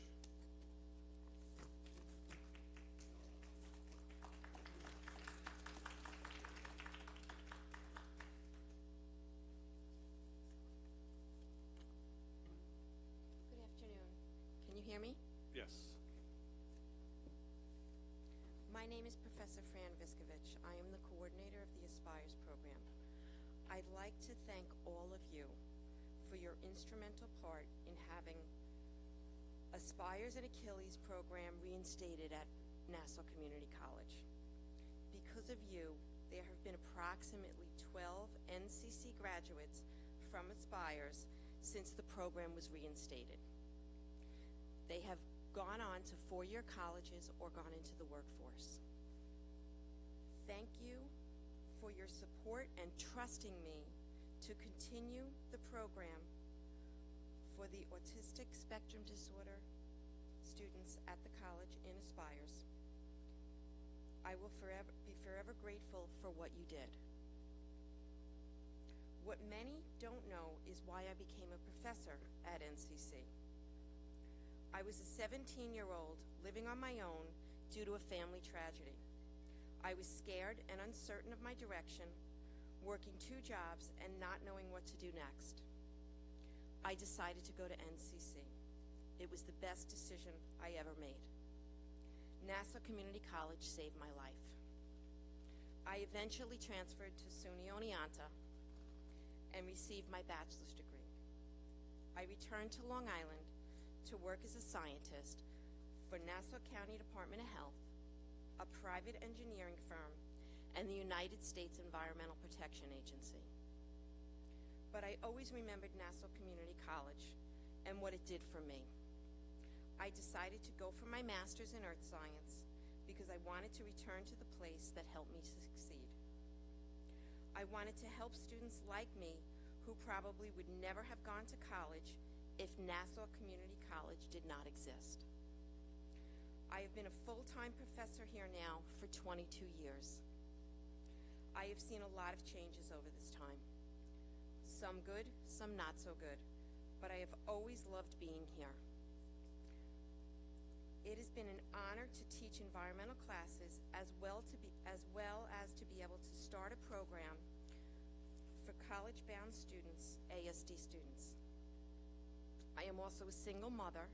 I've raised 2 sons, my youngest being autistic and in Aspires.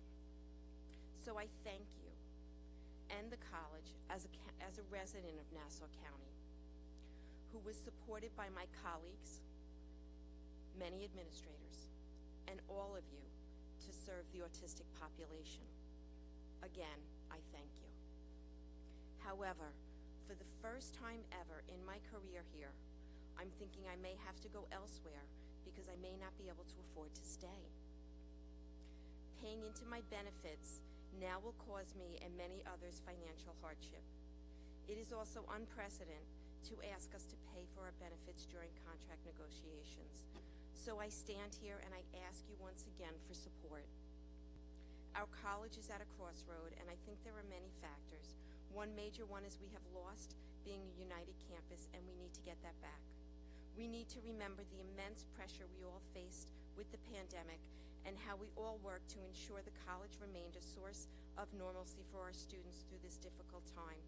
We need to build our campus back to the bustling college it was when I came to work here over 2 decades ago, and understand that if our foundation is not secure, our institution could crumble. We need to move forward, put disagreements behind us, work together for what is best for the college, students, community, and all of us who work here. Is there a way the county could help us with that? Maybe someone to help support with our negotiations and contract so we move forward in a fair and dignified manner and once again become a united campus. Thank you very much.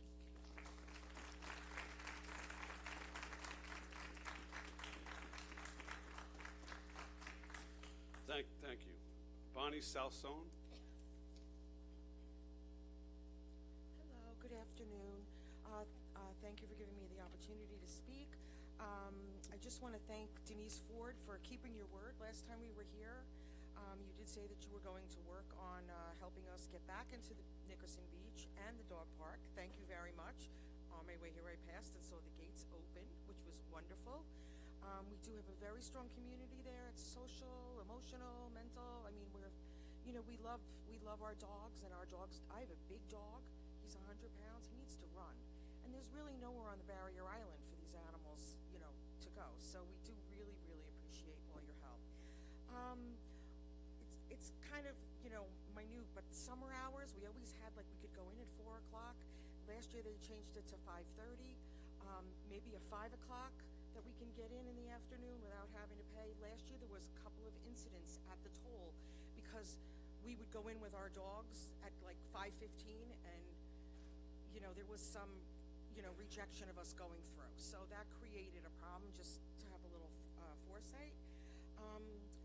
I did speak also to Dover, to Lou at the Dover Group, and he told me that he was enforcing the rules of Nassau County.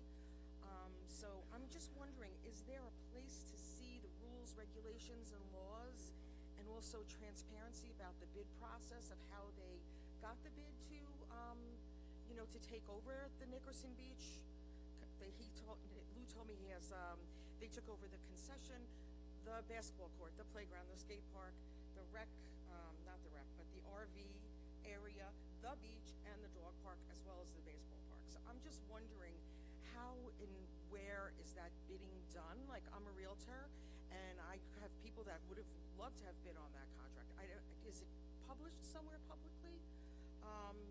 You don't have to answer me now. I know you have my email.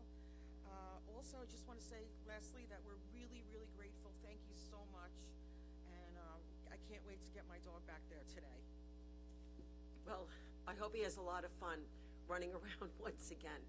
But I do have to say that, we'll reach out to the commissioner as well as the county executive. And I'm sure that, we have a record of, with this transcript of your comments, so we can make sure that we could follow up. And the rules and the regulations. Right. Yeah, I'm a little unsure, and I'll find out. Okay, thank you so much. Thank you, everyone. Okay. Thank you. Barry Grodenchik.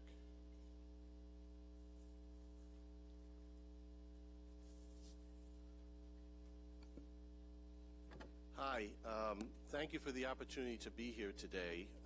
My name is Barry Grodenchik, and I am the proud husband of what seems like a lifelong member of the faculty at Nassau Community College. I've had the pleasure of working with Carrier and his sister, Assemblywoman Szilagyi, and some of the other members of elected officials in Nassau as a former member of the New York City Council and as a member of a while back of the New York State Assembly. But I'm here today first to thank you for taking a very long time to listen to the people of Nassau County. I did not have the honor of growing up in Nassau, but I did the next best thing. I met my wife in Nassau. She's a Nassau woman. We got engaged in Nassau. We got married in Nassau, and our son was born at North Shore Hospital, so we've done it all. Tomorrow, my wife will begin, I wrote this down, her 43rd year of working at Nassau Community College. That's 43 years part-time and full-time. Tomorrow marks 37 years start. And I just wanted to thank you. I know how important, as a former public official, education is to this county. Nassau County has a sterling reputation, and one of the gems, as has been pointed out by some of the people sitting here, is Nassau Community College. It really is an outstanding institute of higher education. Those of you who are married to educators or are friends with educators know the work doesn't end at 3, 4, 5, or 6 o'clock. It goes on at night, it goes on the weekends, it goes on vacations, it goes on holidays, both secular and religious. It doesn't ever seem to end. To ask these wonderful people who are here to take what is effectively a cut in pay for doing a job that they have done we're now in my family into our 5th decade, and I am also the son-in-law of my father-in-law, Professor Rothberg of blessed memory. It goes on and on and on, and all they're asking, with your help, is a decent salary so they can continue to live in this beautiful land that we call Long Island. I know the presiding officer mentioned earlier that what they can do, what you can do, is somewhat limited based upon the state law.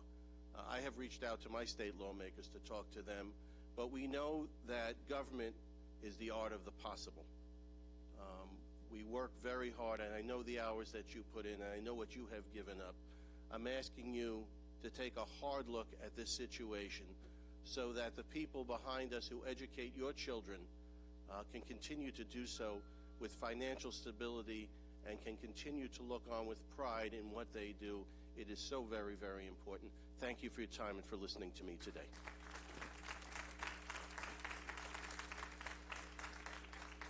Thank you, Mr. Grodenchik. One more. Yeah. We still like your sweatshirt, by the way. We're still supporting the New York Giants. Levada Felder. Hi. Happy New Year. Happy New Year. I was listening to everybody's situation. My mom used to say when I used to complain, show me a man with no shoes, and I'll show you a man with no feet. So thank you again, and as you know, the Nassau County Department of Social Services has attempted to put a stop to Eager to Serve's ability to serve the homeless in Nassau County with federal funds. We further know that for a local government to prevent a not-for-profit organization from doing business with the government without due process of law is unconstitutional. That's why a lawsuit has ensued. Nevertheless, this has resulted in my need to apply for unemployment due to loss of income, as I have been the executive director of Eager to Serve since 1990. I was denied unemployment and had to request a hearing. I went to EAC in Hempstead to apply for HEAP to get assistance for utilities. I was denied based on no income, although I provided the income documentation, see attached. I was informed by one of the caseworkers at EAC to go to Nassau County Department of Social Services and apply for temporary assistance because I have no income. Can a nation stand tall if a governmental entity weakens and breaks up families through not providing financial assistance and services for some households and not according to state and federal regulations, while at the same time strengthening and preserving other families by providing financial assistance and services according to state and federal regulations in Nassau County? Thank you. All right, thank you. That concludes the slips that I have in the public comment portion of our meeting, and we're going to go into the calendar of the... Sure. Sorry, Presiding Officer, I know you want to get into the calendar. Just a quick update. Commissioner Ryder was listening when we were having the back and forth on the cameras, and he wanted to let you know, Pearl, that the purchase order has been already done from the time frame of when he had indicated. The company had indicated there are supply chain issues. However, in the interim, the commissioner has already reached out to LIPA because they will be actually installing the cameras, and he wanted to let you know that once he gets the cameras, they'll be able to get installed. But obviously, the company that we had ordered them from had indicated supply chain issues and why the cameras are not delivered. But he just wanted to let you know that. Thank you, Presiding Officer.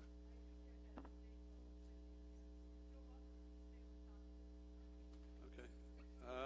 So all the faculty are here. So we're going on to the calendar. If you can stay, obviously you're welcome to stay. Or if you would like to head back at this point, it's fine. Yeah, go ahead. And we wish you luck in your negotiations. Nassau Community College is a gem, and good luck.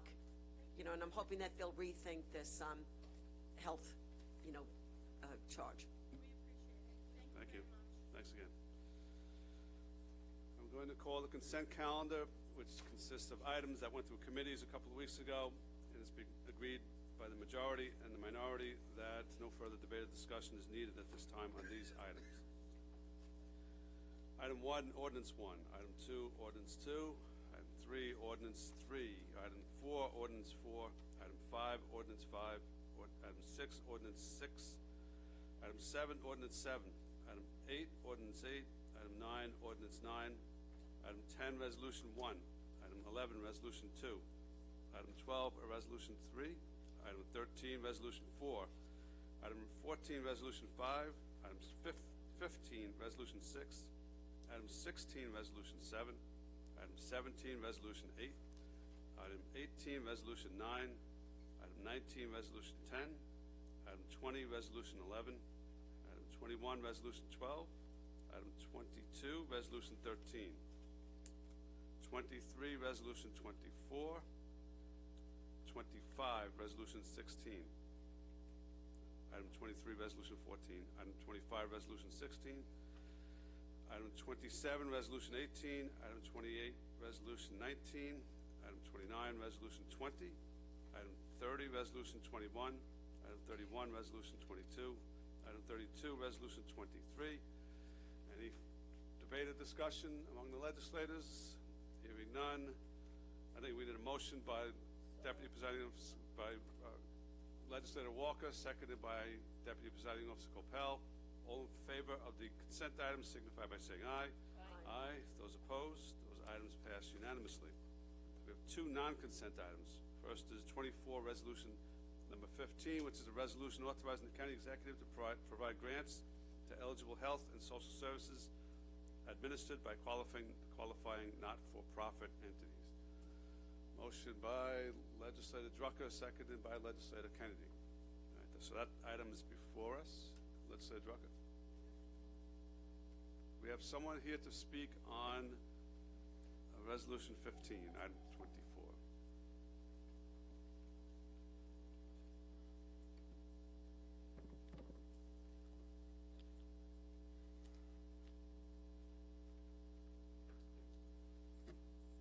Good afternoon, Ken Arnold, Public Works. This item is authorized funds for public and private water districts. These funds are capped at not that one, which one is it? 24 is human services. Oh, geez, all right. Sorry about that. That's all right. Deputy County Executive Anissa Moore. Good afternoon to presiding legislator and also to minority leader and to all of the members of the legislative body. I believe I'm here to present to you phase 2 of the ARPA funding for the existing 235 applications, which represent our agency partners and our community organizations. I believe I can take questions at this time, but I do want to just inform you, in case at this time you're unaware, that for phase 1, the phase 1 award packages for the existing 106 agencies were distributed during the week of October 17th. All of those agencies received their funds within 10 days of the process. And now I'll open it up for questions. Legislator Drucker. Thank you, Presiding Officer. Hi, Anissa, how are you? Hello, how are you, Legislator? Nice Good to see you. Yes. I just have a question on one of the items. I guess it's contract 265 to the Mid-Island YJCC, $382,948 is in our backup here. Can you, number one, I'd like to see a copy of that contract. Is there any possibility I can get a copy of that contract? And if you could just talk about that particular item, because it's Yeah, I'm not looking at the actual contract here, Legislator, but I can get you a copy of that. Again, I just want to remind you, for phase 2, which is what we're referring to right now, for phase 2, these were all projects that were proposed in 2021 to address the pandemic. And so these projects represent those projects that these agencies proposed at the time. This is in addition to the existing contracts that these particular agencies already have. That's great, thank you. I would love to see a copy of the existing contract and maybe what this one is about, because I'd like to go back and talk to this institution who has a very strong presence in my district. Okay, absolutely. We'll make sure that you have that this week. Thank you, Anissa. Thank you for your support. Are there any other questions? Are there any other questions? Now, while you're there, though, I think the other item that was not called is 26. Do you have similar questions with this? Thank you. Yes. Thank you, Presiding Officer. Actually, want to 30. Okay, this would be referring to youth services. Yes. Hi, DCE Moore. Hi, good afternoon. Good afternoon. Legislator. So, just a quick question regarding the youth services. Yes. So, the first item that is listed in my backup is Arthur Morrison Mentors, and it's for $30,000 to expand their youth services. Yes. My understanding that Arthur Morrison Mentors was pulled from some previous, well, it wasn't pulled, it was tabled on some previous agendas, and they didn't even receive the original funds that were awarded to them from the previous administration. So I'm unsure how they would receive expansion funds, and if you could explain that to me. Okay, so this is coming from two different sources of funding. So what you see here, the $30,000, this was the additional application. So in other words, this was in addition to the first contract that you're referring to, which is currently tabled. So it was my understanding that there was a percentage of each contract that would be then advanced to entities for the expansion. If there wasn't an existing contract that they receive, how are they getting the expansion? I'm actually more interested. I want them to get the expansion, but I also want them to get the initial contract, and I'm at a loss as to why we haven't been able to advance that item to this, to this point. So this money is separate. It's a separate pool. The first one that you're referring to that was tabled is coming, it's my understanding it was coming out of the general fund, and that's why there were questions about it, and that's why it was tabled. The $30,000 is a separate application that this organization filed during 2021, and because they were still eligible for that, that's why they're a part of Phase 2 to receive this $30,000. Now, what I'm speaking to you today has nothing to do with the actual contract that's been tabled.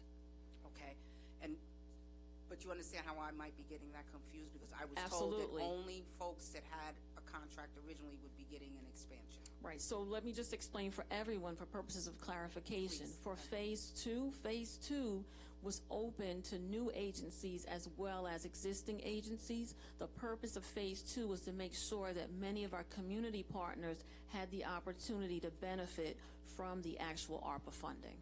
Thank you. And that's the issue there in terms of making sure that you understand the difference between the two. Okay, thank you. And then, so Thank you. for the original item that was tabled, Yes. you stated it was tabled because it was coming from general fund? Yes. So how do youth groups normally get funded? So it's my understanding that this particular application, for whatever reason, because it's not a part of that particular time that it was, I guess, shared or presented, on the last day of 2021, and because of the change in administration and transition, this particular contract then kind of got lost in the shuffle. It was then later on approved. I believe that was in March, and it's been tabled since because there were questions about the source of funding and also a question about the actual RFP process. That this particular application, there were some questions about the process, and that's why it was tabled. But I can work with you to see how we can work together to make sure that Morrison Mentors, that we can look at this contract again and make sure that we can help the agency. Yeah, because it was my understanding that there was a site visit to the location. So the site visit that you're referring to would be for Choice for All. Choice It was for my All understanding that you received- also visited Morrison Mentors. Right, but Morrison Mentors, the purpose of the Morrison Mentors visit was not to in any way question the site. It was to see how we could partner with the organization, because at the time I had just come into the county and I had heard so many of the wonderful things that Morrison Mentors was doing in the community. Okay, and those wonderful things still exist. They do. And they're still providing services, but they're doing so in many cases on the cuff, because they're not getting funding from the county that was promised to them from the earlier. It was a letter of intent, I believe it's called, if I'm not mistaken, that was extended to them for the original grant. So I'm happy to know that they'll at least get $30,000 in the immediate, but I still would love to get together and talk about that contract that's still sitting out there tabled. Okay, agreed. All right, thank you very much. Thank you. Are there any other questions? Legislator Reggie Wynn. Hi. Hi. Do you anticipate there being another round of this type of grant being issued through this funding? I'm not sure. I don't know if I can actually physically deal with the idea of dealing with another phase of ARPA, but I will say that I support all of the agencies, and if the money is available, I would definitely be working with this body to make sure that our community partners would have access to the funding. Yeah, because I'm afraid some of them were not, for whatever reason, weren't aware of it, and I think it would be beneficial, although I'm sorry to cause extra work, but there are so many programs out there that could really use the help right now, especially during these times. Right. Well, I'm sure that once again, if there are funds that are available, that they'll still have the opportunity to contact the actual departments, and the departments would be working hand in hand with those agencies to see if we could secure some funding. And obviously, we have another round in terms of our regular contracts. They can be a part of that process as well. And when that happens, I will definitely have our office reach out to your office to make sure that you can inform the agencies within your area. Legislator Bino and then Legislator Muley.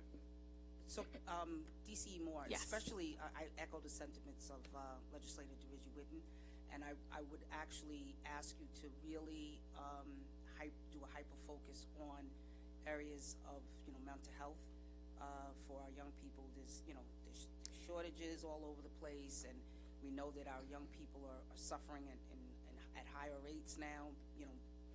I won't say post-pandemic, but it's here. It's real after having had the shutdown for the 2-year period. So anything we could do to help our young people who are suffering, I think, is paramount. So if you could really spend some time maybe identifying other entities that, aside from maybe who we're currently engaging, to see if we can broaden our scope of services in that area. Yeah, well said, and I'll say this, mental health is a priority for all of my areas, obviously because I'm working with aging, youth, as well as the mental health area. I will also say that obviously right now we're still in the process of working to address some of the issues that were shared earlier about the RFEI as it relates to the opioid funds, but also through our mental health area. We're really trying to reach out to agencies. I can say that I'm confident in my new team that we are working to reach out to agencies that obviously have received funds in the past, but also reaching out to new agencies. And some of those new agencies were actually tapped in this phase 2. That was the goal, because we wanted to expand to make sure that it's not always the same agencies benefiting, especially because we had really monies coming in from the federal government to do that work. Excellent. And then education recovery. We know some districts are suffering more than others in terms of, getting the kids up to speed. I hope that, some of those organizations are also getting that additional funds, and that's Yes. why Arthur Morrison and I believe Choice for All Yes. are critical, because those entities are really assisting in districts that we know have known slower rates of education recovery. Yeah, well said, and I also just agree to that, just to say that education and prevention are 2 of the criteria for this year's mental health team. Thank you. If there are no other questions, I believe there is. Hi, Legislator Muley. How are you? Hi. So after this round gets paid out, how much money is left? How much money is left? Yeah.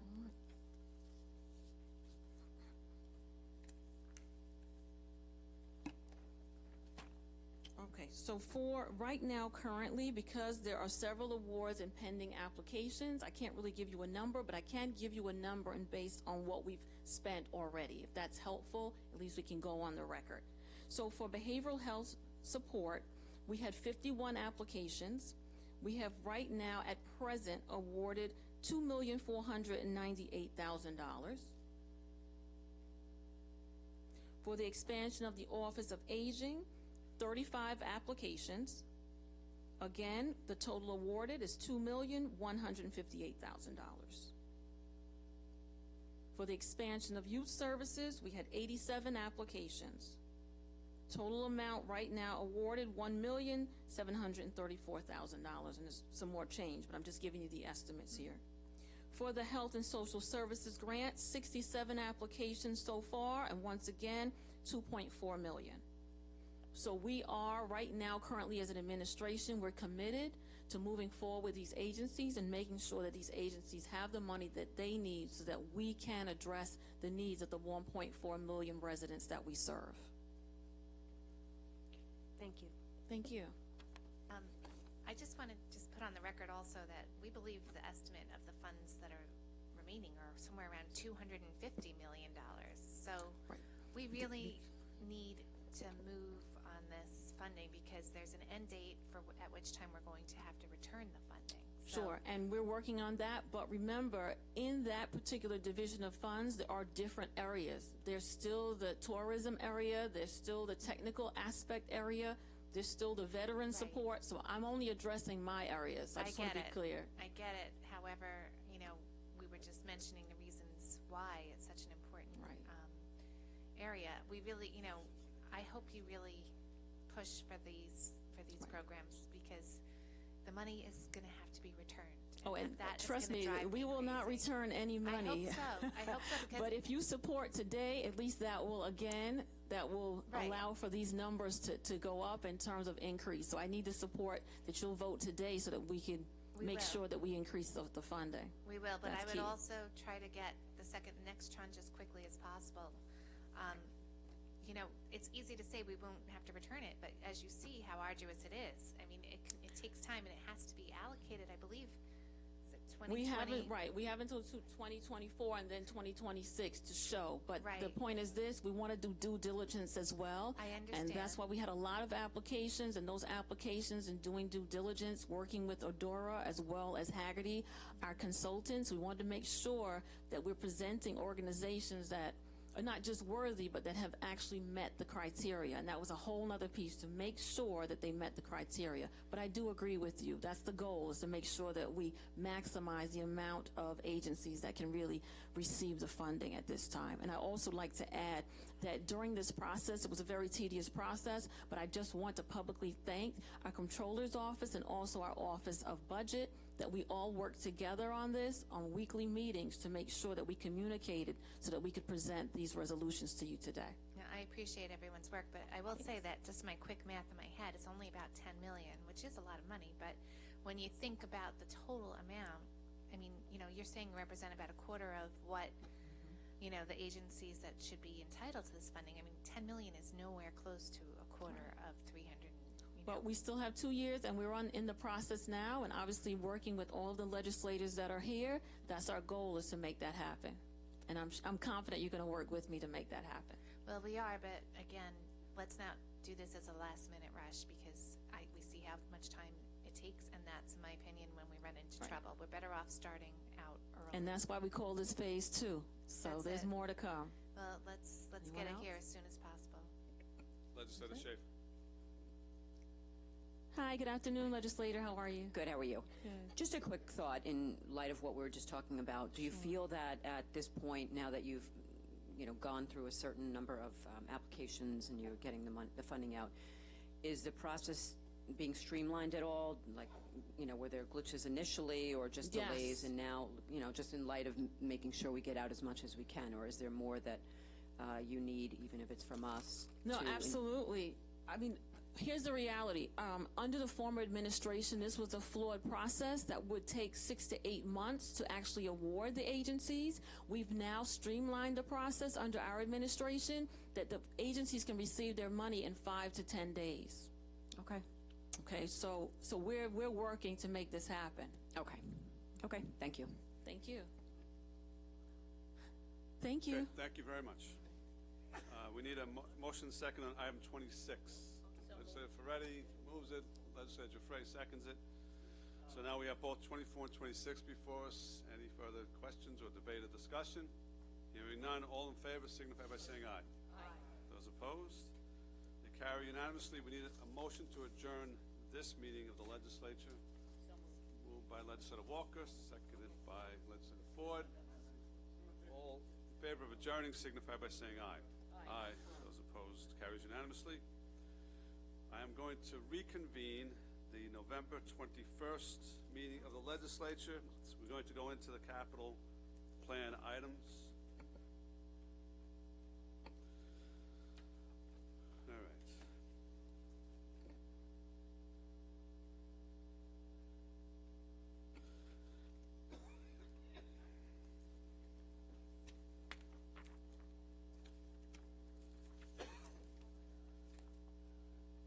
Call items 1 and 2 together. ordinances to adopt the capital budget for the County of Nassau for the first year of the four-year capital plan to commence on January 1st, 2022 and end January 1st, 2023 pursuant to the provisions of Section 310 of the County Government Law. Motion by Minority Leader Abrahams, seconded by Deputy Presiding Officer Copel. Those items are before us.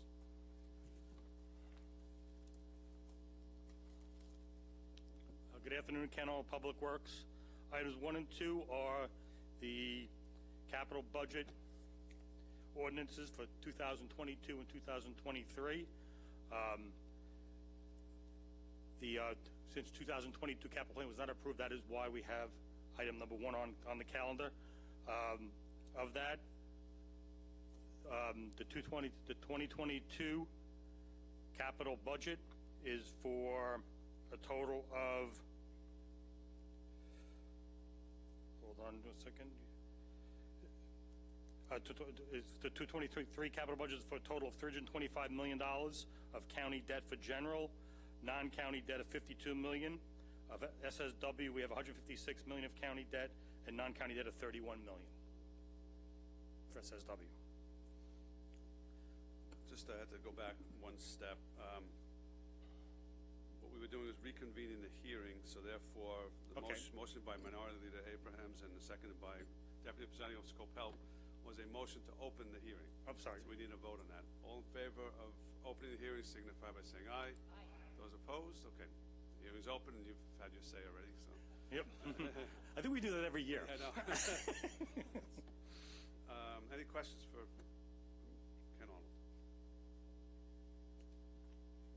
Nothing. Okay. We're good. Now I need a motion second to close the hearing. Motion by Legislator Walker, seconded by Legislator Drucker. All in favor of closing the hearing signify by saying aye. Aye. Those opposed? Carries unanimously. The hearings are closed.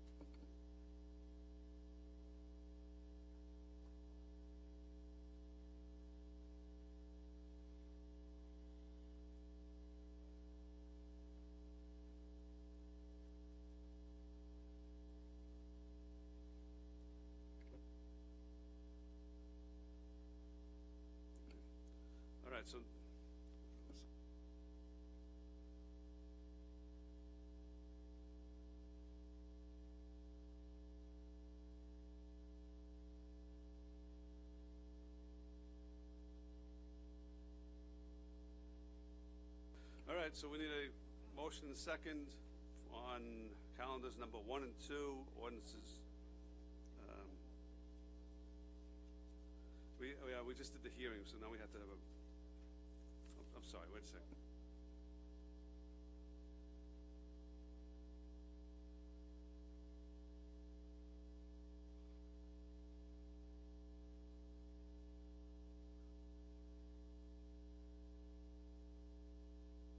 All right, my mistake. Now we're going to call calendars number 3 and 5.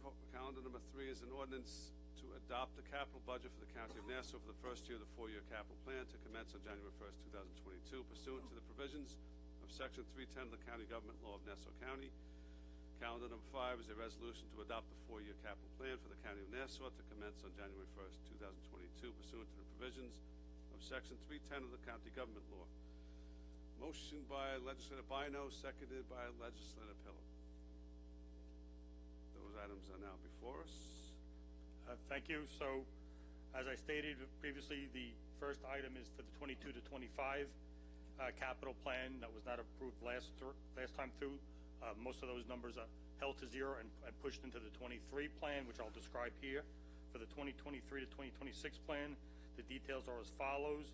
We have $1.6 billion in general capital borrowing, general capital debt for that period of time. And for SSW, we have $507 million for a total of $2.2 billion. Any questions? Any debate or discussion among the legislators? Hearing none. All in favor of these items signify by saying aye. Aye. Aye. Those opposed? They carry unanimously. Okay, now we're calling calendar items number 4 and 6 together. Number 4 is an ordinance to to adopt the capital budget for the County of Nassau for the first year of the 4-year capital plan to commence on January 1st, 2023, pursuant to Section 310 of the County Government Law. County calendar number 6 is a resolution to adopt the 4-year capital plan for the County of Nassau to commence on January 1st, 2023, pursuant to the provisions of Section 310 of the County Government Law. Motion by Legislator Schaefer, seconded by Legislator DeRigi Whitten. Puts those items before us. This is the 2023 to 2026, correct? Yeah, and that's what I described previously with those numbers. Right. Just also, I would like to add that in total there are 37 new projects added to the capital plan for general capital for the same time period, and we have 3 additional projects for SSW. Okay. All right. Any questions? Hearing none. All in favor signify by saying aye. Aye. Aye. Those opposed? Okay, those pass. Now we move on to the emergency item, which is for the bond for the capital budget. I will ask for a motion and second on the emergency. This is emergency for an ordinance to provide for a capital expenditure to finance the capital projects identified herein within the County of Nassau, and authorizing $424,869,902 of bonds of the county to finance said expenditure pursuant to local finance law of New York and the county government law of Nassau County. Motion to establish the emergency. Motion by Legislator Walker, seconded by Legislator Drucker. Anybody want to debate a discussion on the emergency? Hearing none. All in favor of establishing the emergency signify by saying aye. Aye. Aye. Those opposed? Carries unanimously. Now I'll call the item. 38 of 23, an ordinance providing for a capital expenditure to finance the capital projects identified herein within the County of Nassau, and authorizing $424,869,902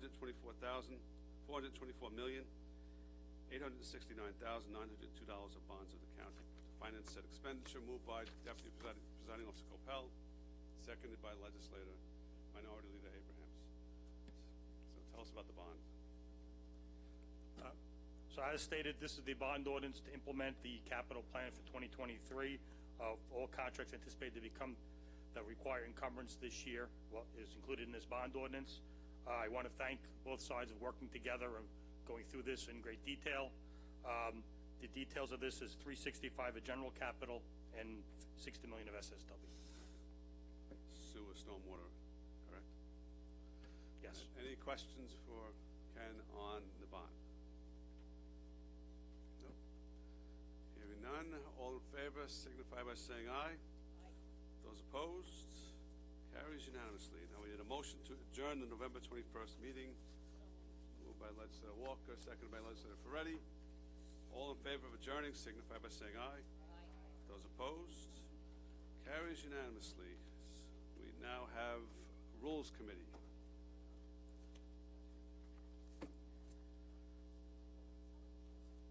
Mike, could you call the roll, please, for the Rules Committee?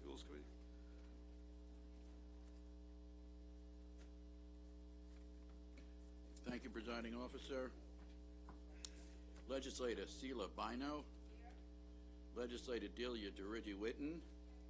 Ranking Member Kavan Abrahams. Legislator Laura Schaefer. Thank you. Vice Chairman Howard Coppell. Chairman Richard Nicolello. Here. We have a quorum, sir. He called you? Okay. All right.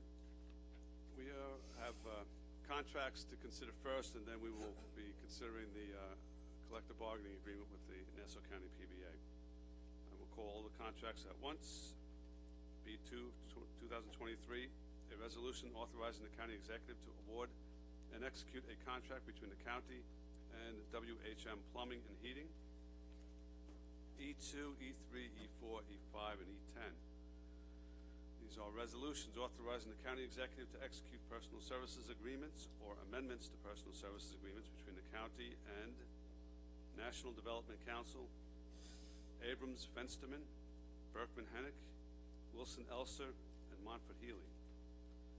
A motion on those items. Deputy Presiding Officer Coppell, Minority Leader Abrahams moved those items.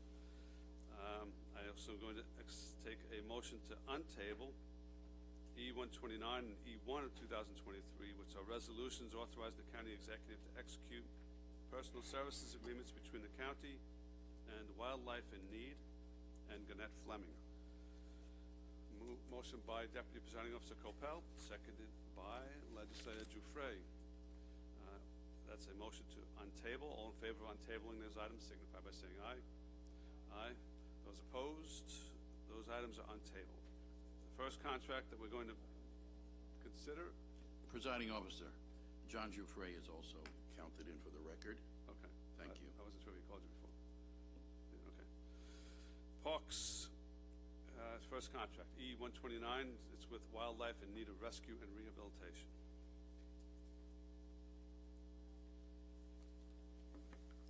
Good afternoon, everyone. Darcy Bellier, Parks Commissioner, presenting a personal services agreement with Wildlife in Need of Rescue and Rehabilitation, also known as WINOR, based out of North Massapequa.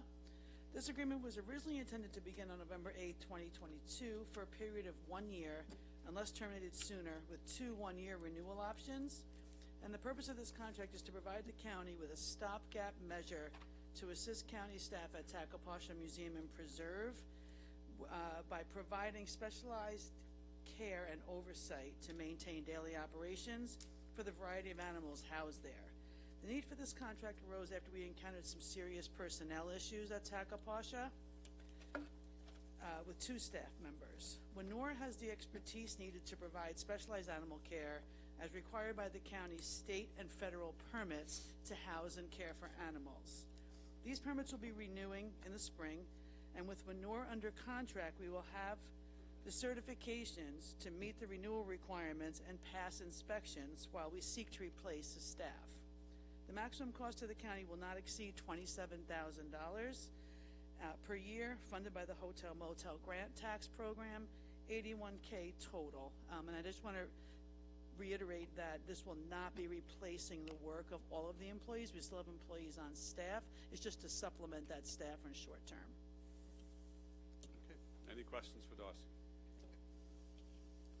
Thank you, everybody. Thank you. Next contract is with Housing and Homeless Services. It's E2 with the National Council for Community Development.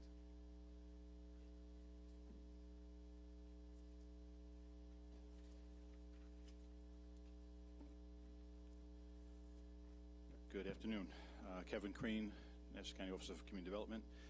Item E223 is an amendment to the existing contract with the National Development Council, NDC, is to add $10 million in American Rescue Plan funding, or ARPA. That will supplement the funding that was already awarded for NDC to manage the Main Street Recovery Grant Program. So the existing funding has been exhausted. This will allow us to assist more local businesses with the funding. How will eligible businesses apply for the funding? NDC will establish a new online portal.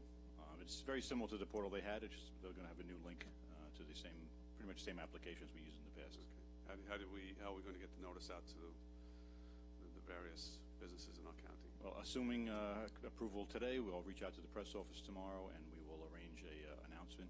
We'll work with this body as well, and if you can help us get the word out to your constituencies, that would be excellent. Okay. All right. So, I mean, maybe if it's possible to even do seminars or training sessions to invite them in.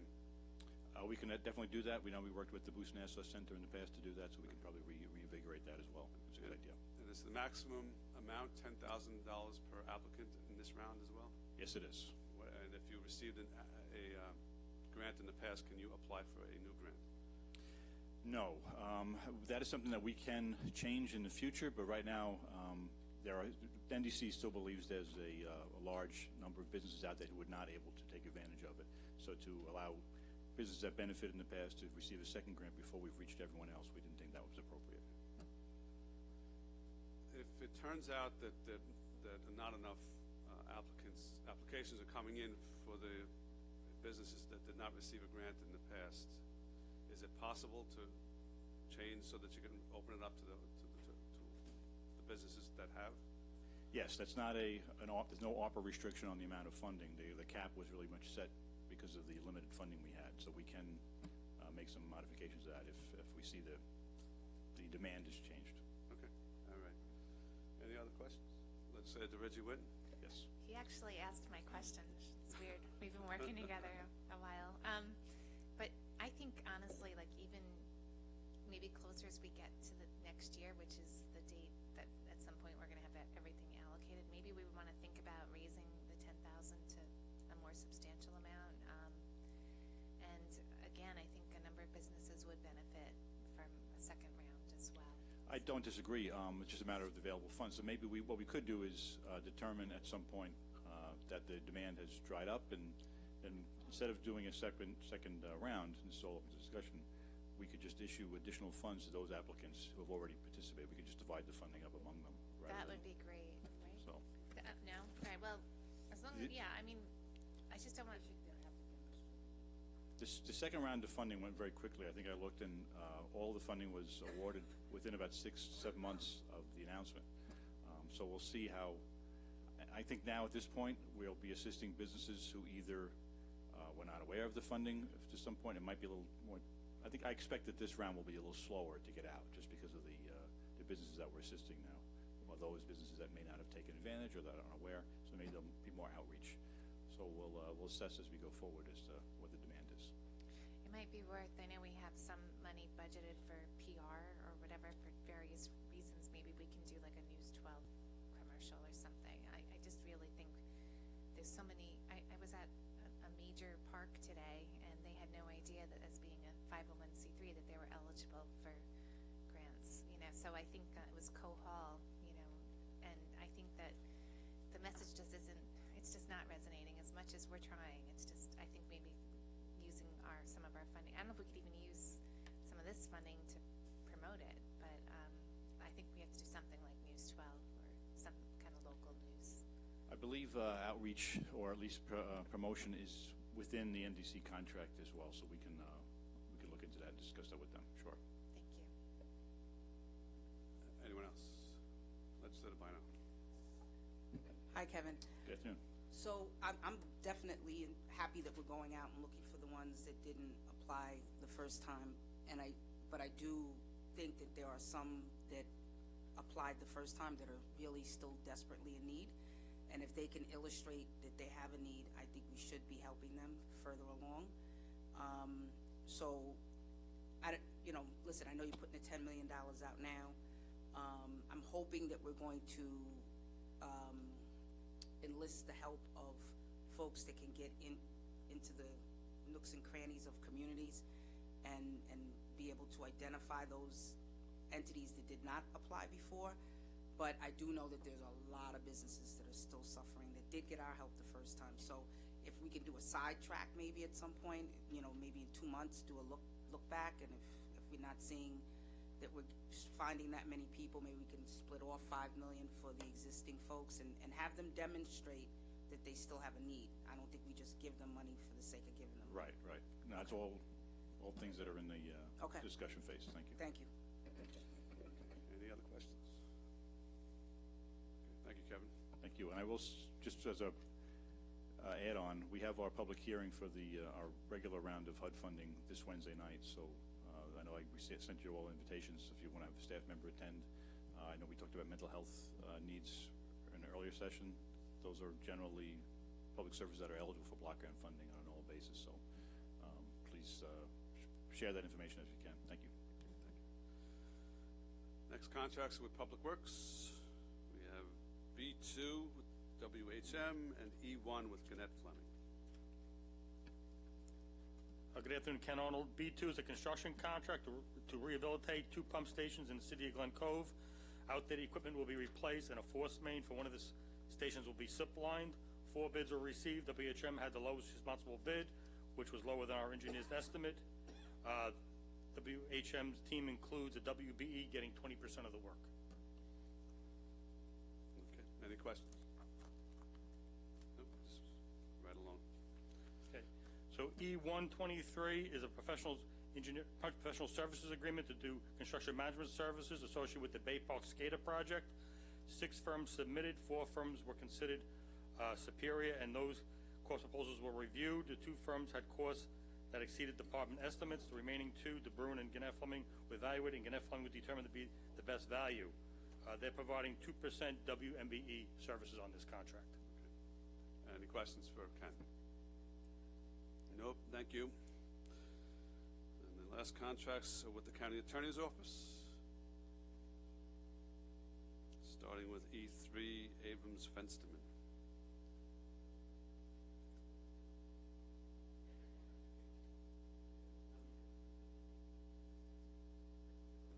Good afternoon, legislators. Brian Libbert from the County Attorney's Office. E3 is a contract with the law firm of Abrams and Fensterman for the case known as Commercial Concrete. It's actually Nassau County against Commercial Concrete and various other defendants. There are two different captions involved. Generally, we would refer to it as Commercial Concrete. If you have any questions, I'm more than happy to answer the same. This is an amendment to a special council contract? Correct, it is an amendment. Any additional funding? There is additional funding. I do not have the number in front of me. The legislators should have it in front of them. I can certainly pull it up. Okay. All right, we do actually, but I mean, I think going forward, just make that part of your presentation in terms of. I most certainly will. Okay. It's an increase of $241,000, I believe. Correct. I have those numbers. Obviously, I just don't have them at my fingertips. And for the next session, I will most certainly have that at the ready. All right, sounds good. Any questions on this contract? Nope. Next one is E4 with Berkman Hennick. This is a contract. It is also an amendment for the Powers matter. This is a case that has actually been around for quite a while.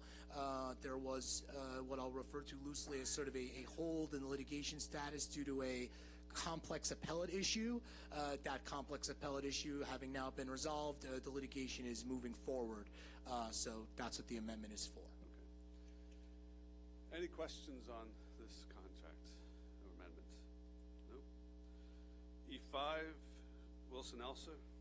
E5 is a contract with Wilson Elser for the Galloway matter.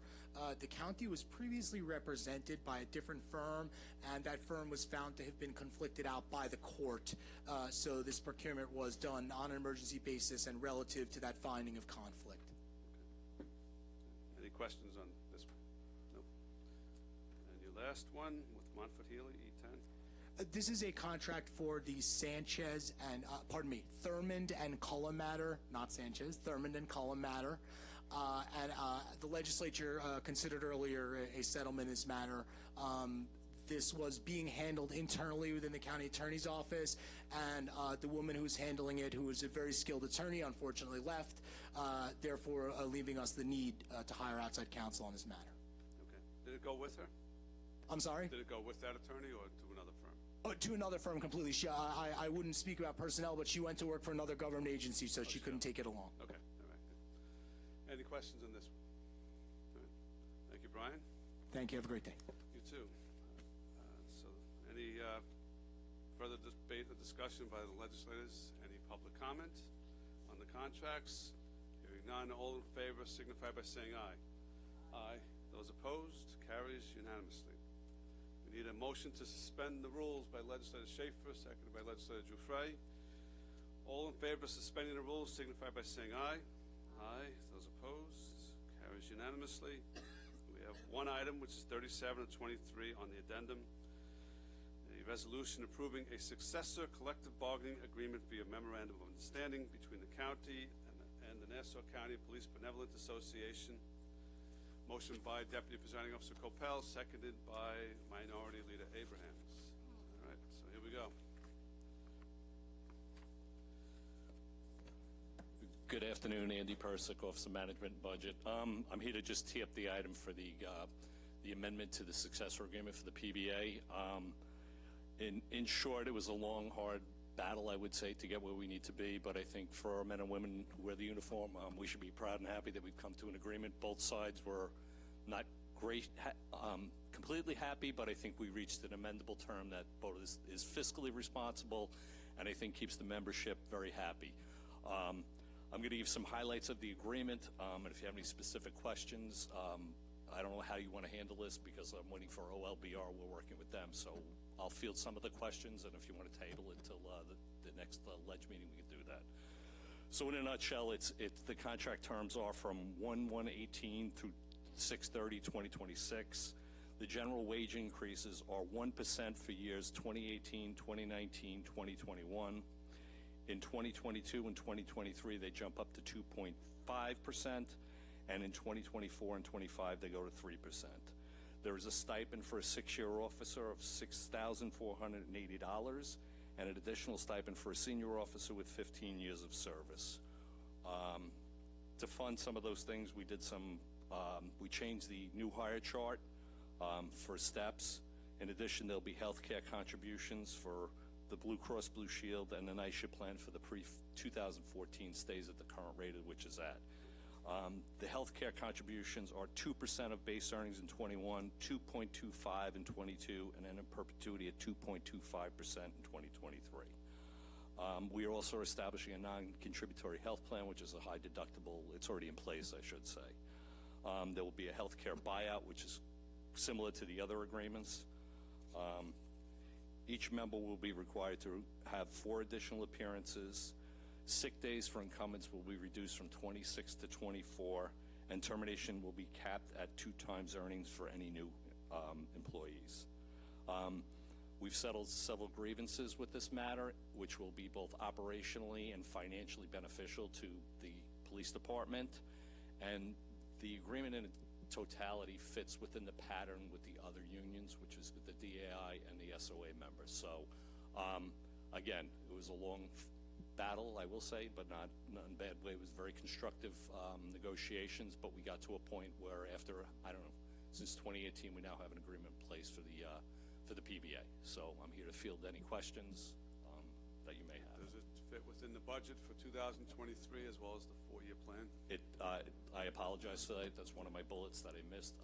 It conforms to what we have in the 4-year plan with NYFA. Okay. So it meets the criteria that we need to get to, and again, it fits the pattern that we've already established. So, anyone else have questions for Andy?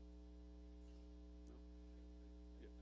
Design Officer, we're going to reserve the balance of our questions based off of the report from LOBR. And I mean, obviously, this is all pretty much still fresh in many of our minds. So, just Andy, be ready and available, as well as you, Tatum, to answer questions. Yeah.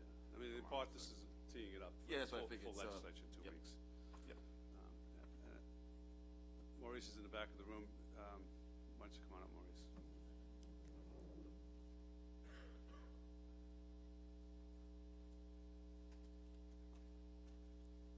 Maurice Chalmers, OBR. We are working on doing a course summary on this MOU.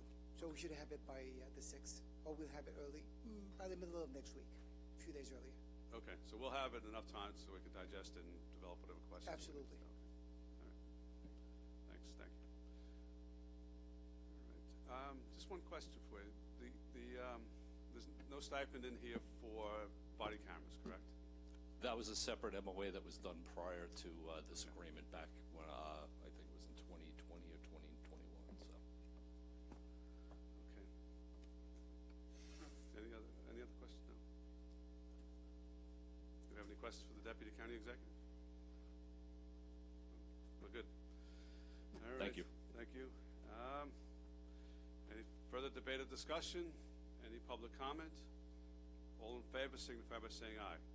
Aye. Those opposed? Carries unanimously. Again, this came down to us late last week. LLBR are still working on the analysis. NYFA has graciously moved their meeting, which was scheduled for this week, so we can have our legislative meeting before NYFA considers it, which will be their meeting will now be held after our meeting on the 6th. All right. Anything further? Motion to adjourn. Minority Leader Abrahams, seconded by Legislator Schaefer. All in favor of adjourning signify by saying aye. Aye. Those opposed, carries unanimously. Okay.